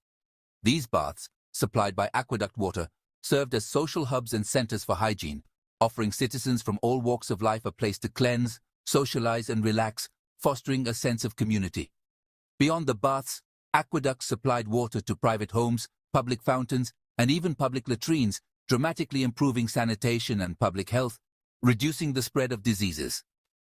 The availability of water also spurred the development of lush gardens and parks within cities, enhancing their beauty and livability, providing green spaces for relaxation and leisure. While aqueducts brought lifeblood to Roman cities, it was the empire's vast network of roads that connected its sprawling territories, creating a web of connectivity that was unprecedented in the ancient world. These roads, built with remarkable precision and durability, facilitated the movement of armies, goods, and ideas, transforming the ancient world. They were the veins through which the empire's lifeblood flowed, ensuring that Rome's influence reached the farthest corners of its domain. Roman roads were engineering marvels in their own right, showcasing the ingenuity and skill of Roman engineers. They were built in layers, starting with a base of crushed stone and mortar, followed by layers of gravel, sand, and finally, large, carefully fitted paving stones. This meticulous construction process was a testament to the Romans' commitment to durability and functionality. This layered construction ensured stability and drainage, allowing the roads to withstand heavy traffic and harsh weather conditions for centuries. Even today, remnants of these roads stand as a testament to their enduring quality. The Roman military benefited immensely from this efficient transportation network, enabling them to move swiftly and decisively. Legions could be rapidly deployed to any corner of the empire, maintaining stability and crushing rebellions. This ability to project power quickly was a cornerstone of Rome's military dominance. Trade flourished along these arteries of commerce, connecting distant provinces and facilitating the exchange of goods, cultures, and ideas. The roads were not just for military use, they were vital for economic prosperity. The ease of travel and communication fostered a sense of unity and identity across the vast Roman world.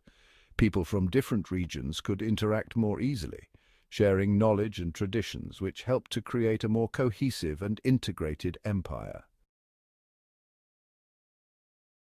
Roman engineering prowess wasn't solely directed towards infrastructure and practicality. It also manifested in grand structures built for entertainment and spectacle, showcasing their architectural genius. The Colosseum in Rome stands as a testament to this architectural ambition, a marvel of ancient engineering. This massive amphitheatre, capable of holding tens of thousands of spectators, was a stage for gladiatorial contests, mock sea battles, and wild animal hunts. It was a place where the Roman populace gathered to witness the grandeur of their civilization. The Colosseum's design was revolutionary, pushing the boundaries of what was architecturally possible at the time. Its elliptical shape provided optimal viewing angles for all spectators, ensuring that everyone had a clear view of the action, while a complex system of arches, vaults, and tunnels facilitated the smooth flow of crowds, allowing for efficient movement in and out of the venue, and even the staging of elaborate special effects which added to the immersive experience of the spectacles. The Colosseum was more than just an entertainment venue. It was a symbol of Roman power and grandeur, a place where the empire showcased its wealth, technological prowess, and capacity for spectacle. It was a physical manifestation of Rome's dominance and cultural sophistication, a place where the empire showcased its wealth, technological prowess, and capacity for spectacle. The events held here were not just for entertainment, but also served as a demonstration of the empire's might and ingenuity. The roar of the crowd, the clash of steel, the thrill of victory, and the agony of defeat, these were the visceral experiences that bound the Roman people together, for better or worse. The Colosseum was a place where the collective emotions of the populace were on full display. These were the visceral experiences that bound the Roman people together, for better or worse. It was a place where the collective emotions of the populace were on full display. The Colosseum, in all its architectural splendor, served as a potent reminder of the power of spectacle and the enduring allure of Roman entertainment. It remains a symbol of the ingenuity and grandeur of ancient Rome, captivating the imagination of people even today.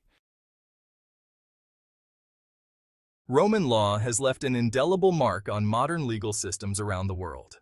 Indeed, the principles of Roman law, such as the concepts of justice, equity, and the rights of individuals, continue to influence contemporary legal frameworks.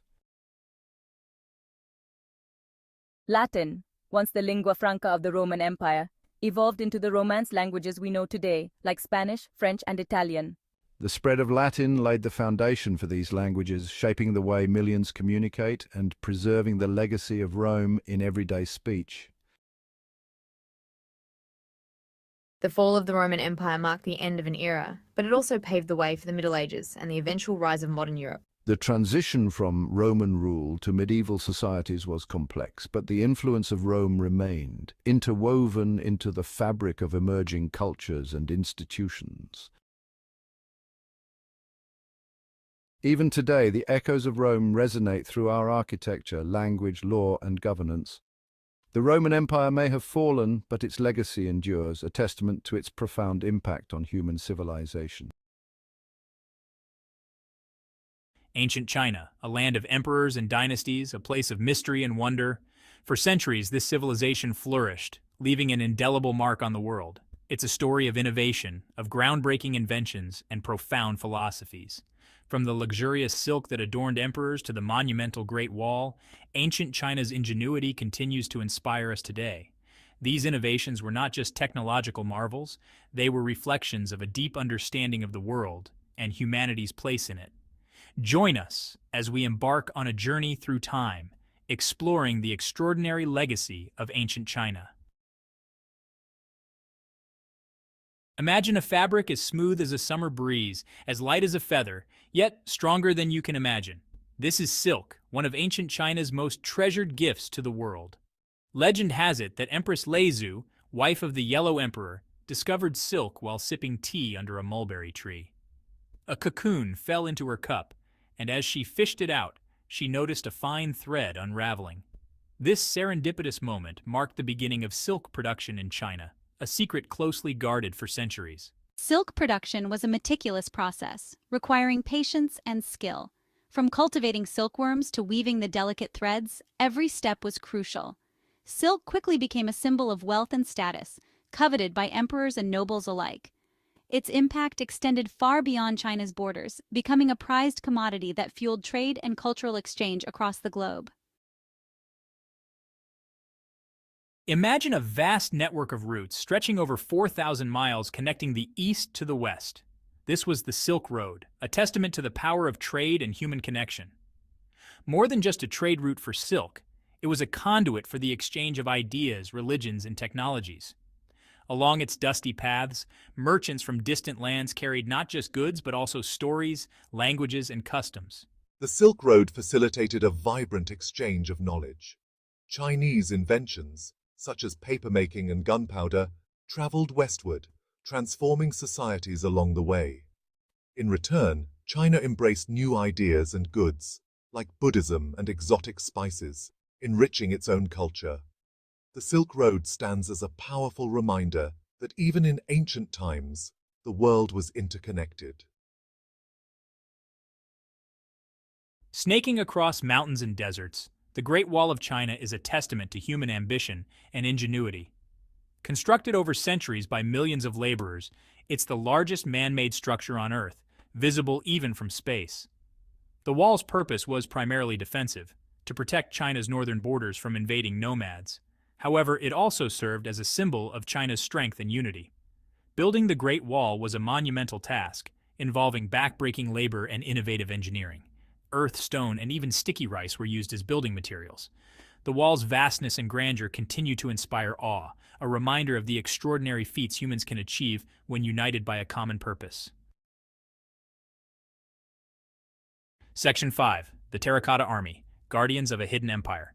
In 1974, farmers digging a well in Xi'an, China, stumbled upon one of the greatest archaeological discoveries of all time, the Terracotta Army. Emperor Qin Shi Huang, buried for over 2,000 years, this army of thousands of life-size terracotta soldiers, horses, and chariots was meant to protect my tomb, the tomb of Qin Shi Huang, the first emperor of China. Each figure is unique, with distinct facial features and armor, reflecting the artistry and craftsmanship of the time.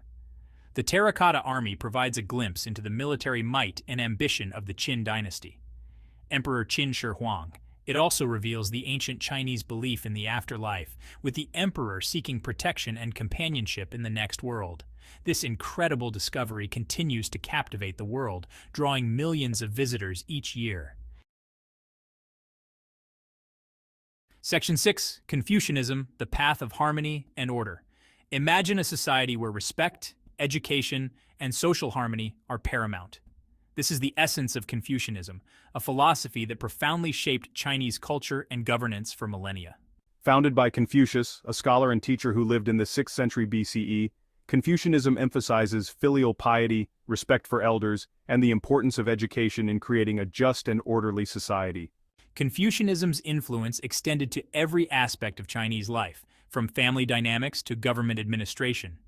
Its emphasis on moral values and social responsibility provided a framework for a stable and harmonious society.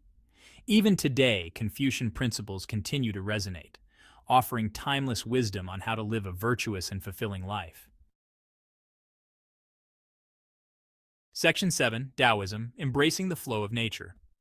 While Confucianism emphasizes social order, Taoism encourages a life in harmony with nature.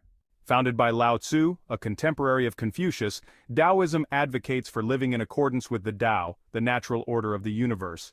It emphasizes simplicity, humility, and the importance of balance in all things. Taoism encourages us to embrace the ebb and flow of life, accepting change as a natural part of existence. Its principles of non-action and effortless action teach us to navigate life's challenges with grace and flexibility. Taoism's profound insights into the nature of reality continue to inspire seekers of wisdom and inner peace. Section 8.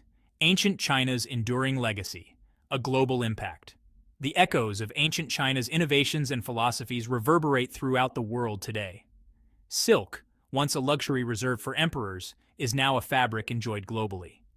The Silk Road, though faded, reminds us of the power of trade and cultural exchange in connecting humanity. The Great Wall stands as a timeless symbol of human endeavor and the pursuit of security. Confucianism and Taoism continue to influence ethical and spiritual thought, offering guidance on how to live a meaningful life. Ancient China's legacy is not just a collection of artifacts or historical events. It's a living testament to the power of human creativity, resilience, and the enduring quest for knowledge and understanding. Section 9. Conclusion. Echoes of the Past, Shaping the Future. As we reflect on the innovations and ideas born from ancient China, we are reminded that the past is not merely a prologue to the present, but a vibrant tapestry woven into the fabric of who we are today. From the clothes we wear to the philosophies that guide us, the echoes of ancient China are all around us. Let us continue to learn from this extraordinary civilization, drawing inspiration from its ingenuity and wisdom as we navigate the complexities of our own time. The Americas, a land of diverse landscapes and rich history, were home to extraordinary civilizations long before European arrival. Two such civilizations, the Maya and the Aztec, rose to prominence in Mesoamerica, captivating the world with their advancements in astronomy, mathematics, and architecture. Join me as we journey back in time to explore the wonders of the Maya and Aztec empires. The Maya, known for their intricate understanding of celestial bodies, developed sophisticated calendar systems and accurately predicted astronomical events. The Aztec, masters of engineering and urban planning, built their capital city, Tenochtitlan, on an island in the middle of a lake, a testament to their ingenuity and architectural prowess. The achievements of the Maya and Aztec stand as a testament to the intellectual and creative capacity of humanity. Let us delve into the fascinating world of these ancient American civilizations and uncover the secrets behind their remarkable achievements. Deep within the rainforests of Mesoamerica, the Maya civilization flourished for over 2,000 years. Known for their remarkable intellectual achievements, the Maya made groundbreaking advancements in mathematics, astronomy, and writing. The Maya developed a complex system of hieroglyphic writing, one of the most sophisticated writing systems in the pre-Columbian Americas. These glyphs, carved on stone monuments and painted on pottery, recorded their history, beliefs, and astronomical observations. The Maya's understanding of mathematics was equally impressive. They developed a base 20 number system, which included the concept of zero, centuries before Europeans. The Maya were keen observers of the sky, carefully tracking the movements of the sun, moon, planets, and stars. They built observatories, some aligned with the solstices and equinoxes, to track celestial events. Their observations allowed them to develop intricate calendar systems that accurately predicted solar eclipses and other astronomical phenomena. Centuries after the decline of the Maya, another powerful civilization rose to prominence in Mesoamerica, the Aztec. The Aztec Empire, with its capital at Tenochtitlan, was a force to be reckoned with, known for its military prowess, its complex social structure, and its remarkable engineering achievements. The Aztec were skilled warriors and strategists, conquering neighboring tribes and expanding their empire through a combination of military might and political alliances. Their society was highly stratified, with a complex hierarchy of rulers, priests, warriors, merchants, and commoners. However, it was their engineering feats that truly set the Aztec apart. Their capital city, Tenochtitlan, was a marvel of urban planning and engineering, built on an island in the middle of Lake Texcoco. The Aztecs' ingenuity is perhaps best exemplified by their invention of chinampas, floating gardens that allowed them to cultivate crops on the lake's surface. These achievements in engineering and urban planning highlight the Aztecs' ability to overcome environmental challenges and create a thriving civilization in a seemingly inhospitable location. Section 4. Tenochtitlan, a city on the lake. Imagine a city rising from the heart of a lake, a testament to human ingenuity and architectural prowess. This was Tenochtitlan, the capital of the Aztec Empire, a metropolis that astounded Spanish conquistadors upon their arrival in the 16th century. At the heart of the city lay the sacred precinct, a walled complex that housed the most important temples and palaces, including the Templo Mayor, a massive pyramid dedicated to the Aztec deities Huitzilopochtli and Tlaloc. The city also boasted a sophisticated system of aqueducts that brought fresh water from the mainland, ensuring a steady supply for the city's inhabitants. The most ingenious feat of Aztec engineering, however, was the creation of chinampas, or floating gardens. Tenochtitlan, with its grand temples, bustling marketplace, and innovative chinampas, stood as a symbol of Aztec power and ingenuity. Section 5. The Fall of an Empire. The Aztec Empire, once a dominant force in Mesoamerica, met its demise in the 16th century with the arrival of Spanish conquistadors led by Hernán Cortés. Cortés and his men, aided by indigenous allies, laid siege to Tenochtitlan in 1521. The Aztec, led by the Emperor Cuauhtémoc, fiercely defended their capital, but were ultimately overwhelmed by the Spanish weaponry, tactics, and the devastating impact of European diseases, to which they had no immunity. The fall of Tenochtitlan marked the end of the Aztec Empire, a tragic chapter in history that underscores the destructive consequences of colonialism and the clash of civilizations. Yet, despite the brutality of the conquest and the systematic attempts to erase indigenous culture, the spirit of the Aztec people and the legacy of their civilization endured. Section 6. Echoes of the Past. Aztec Legacy in Modern Mexico. The Aztec Empire may have fallen centuries ago, but its legacy continues to resonate in modern Mexico. From the ruins of their magnificent cities to the enduring presence of their language and traditions, the Aztec left an indelible mark on the cultural tapestry of the region. The Nahuatl language spoken by the Aztec continues to be spoken by millions in Mexico today, a testament to the resilience of indigenous languages. Elements of Aztec cuisine, such as corn, beans, chili peppers, and chocolate, remain staples of Mexican gastronomy. Traditional Aztec art motifs, such as eagles, jaguars, and serpents, continue to inspire Mexican artists and craftsmen. The legacy of the Aztec is perhaps most visible in the architecture of Mexico City, built on the ruins of Tenochtitlan. Even today, archaeologists continue to unearth remnants of Tenochtitlan, offering glimpses into the grandeur of this lost civilization. The Aztec legacy serves as a reminder of the rich history and cultural diversity of Mexico. Section 7. Conclusion: the enduring allure of ancient civilizations.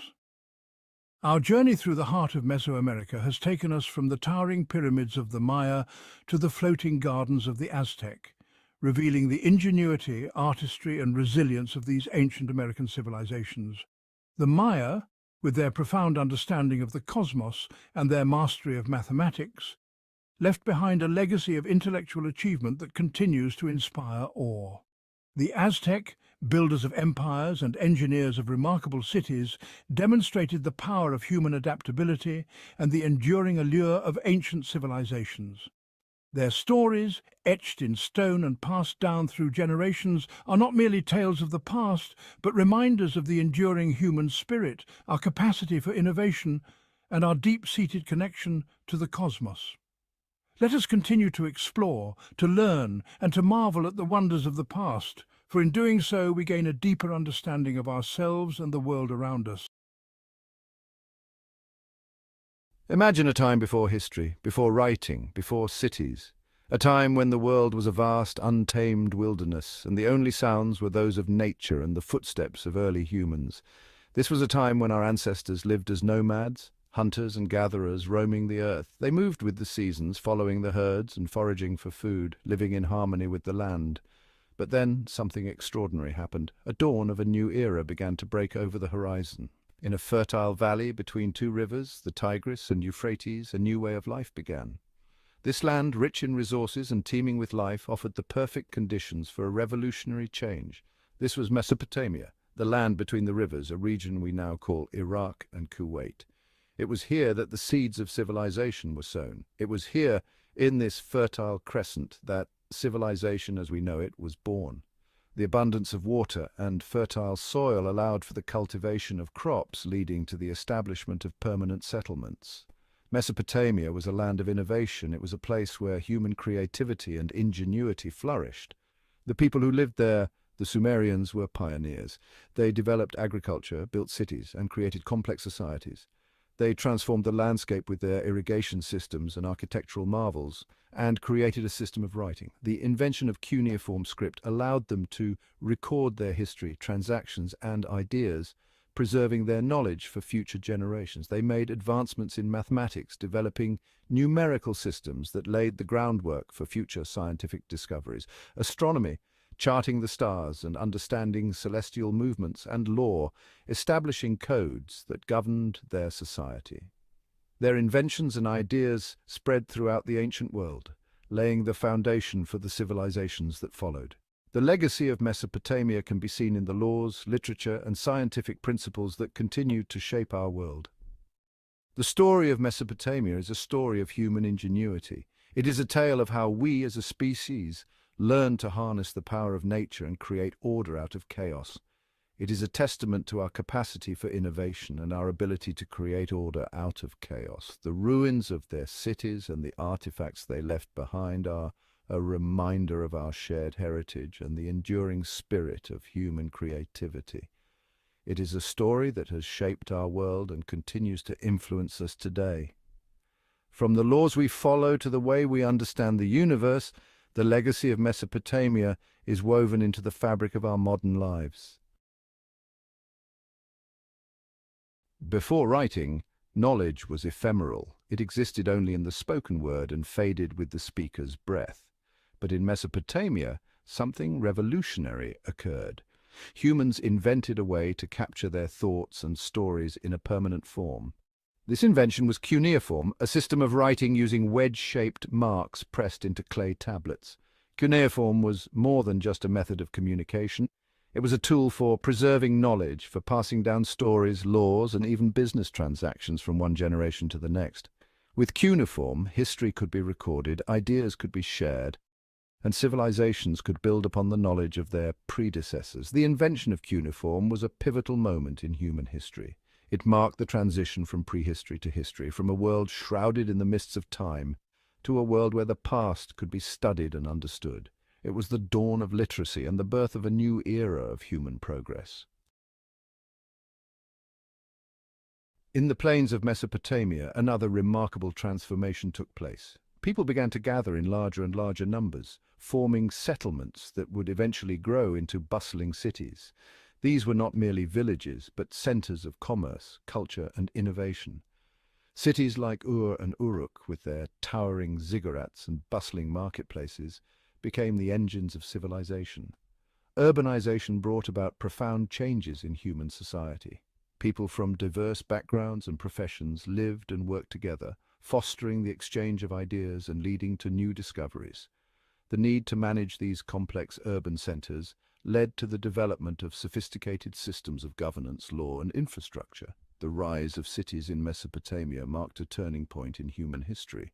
It was a shift from a rural, agrarian lifestyle to a more urban, interconnected existence. This urban revolution would spread throughout the world, shaping the course of human civilization and laying the foundation for the modern world we know today. Section 4. Feeding the masses. Agriculture and the shaping of society. The fertile lands of Mesopotamia, nourished by the Tigris and Euphrates rivers, provided the perfect environment for another revolutionary development: agriculture. These rivers, with their annual flooding, deposited nutrient-rich silt onto the land, creating an ideal setting for farming. The abundance of water and fertile soil allowed the early Mesopotamians to cultivate a variety of crops, including barley, wheat, and dates. The Sumerians mastered the art of irrigation, channeling the river's waters to their fields and ensuring a stable food supply. They constructed intricate networks of canals, dikes, and reservoirs to control the flow of water, which allowed them to farm even during dry periods. This innovation was crucial in transforming the arid landscape into a productive agricultural hub.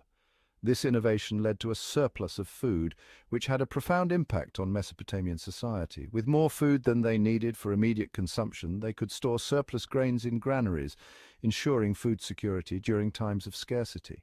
This surplus also enabled population growth and the expansion of communities. With a surplus of food, not everyone had to be involved in farming. This allowed individuals to pursue other interests and occupations. This allowed for specialization of labor. Artisans, craftsmen, and builders emerged, creating goods and structures that further advanced society. People could dedicate themselves to other pursuits, such as crafts, trade, or administration. Scribes and administrators played a crucial role in managing resources, keeping records, and governing the growing communities. This specialization led to the development of new technologies, increased trade, and the rise of a more complex social structure. Trade routes expanded, connecting Mesopotamia with distant regions, facilitating the exchange of goods, ideas, and culture. The agricultural revolution in Mesopotamia was a turning point in human history, marking a departure from the hunter-gatherer lifestyle that had defined humanity for millennia. This shift allowed humans to settle in one place, leading to the establishment of permanent dwellings and the development of communities. It paved the way for the development of settled communities, the rise of cities, and the flourishing of civilization. The advancements in agriculture and the resulting societal changes laid the foundation for the complex societies that would follow, influencing the course of human history for centuries to come. Section 5. A sky full of numbers, mathematics, and astronomy in Mesopotamia. The Mesopotamians were keen observers of the night sky.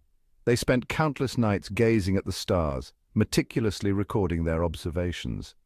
They noticed patterns in the movements of the stars and planets and developed sophisticated systems of mathematics and astronomy to track and predict these celestial events. Their star charts and records were incredibly detailed, showcasing their dedication to understanding the cosmos. They developed a sexagesimal number system based on the number 60, which is still evident today in our measurements of time and angles. This system was revolutionary and allowed them to perform complex calculations with ease. The Mesopotamians' knowledge of astronomy was not merely theoretical. They applied their understanding in practical ways that had a direct impact on their daily lives. They used it to create calendars to aid in navigation and to predict the flooding of the Tigris and Euphrates rivers, which was crucial for their agricultural cycle. This predictive ability allowed them to plan their farming activities with remarkable precision. Their observations of the heavens laid the groundwork for the scientific revolution that would occur centuries later. The meticulous records they kept were invaluable to future generations of scientists and astronomers.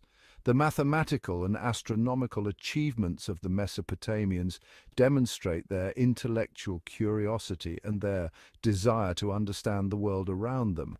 They were pioneers in the fields of mathematics and astronomy, setting the stage for future discoveries. Their discoveries and innovations in these fields had a lasting impact on human knowledge and continue to influence us today. The legacy of Mesopotamian mathematics and astronomy is a testament to their ingenuity and their quest for knowledge, which still resonates in our modern scientific industry. Why do 70% of modern languages trace back to ancient roots? Let's unravel the mysteries of ancient civilizations. From the Greeks who gifted us democracy, to the Romans who engineered roads and aqueducts, and the Egyptians who pioneered monumental architecture. These ancient civilizations laid down the foundations of our modern world. The Chinese, with their innovations in paper and gunpowder, and the Mesopotamians, who introduced us to the very concept of writing and law, have left indelible marks on our daily lives. Every time you use a calendar, remember the Maya and their sophisticated timekeeping. And let's not forget the Indians and their breakthroughs in mathematics and astronomy. Think about it. The achievements of these ancient peoples are not just relics of the past. They continue to shape and define our present and future.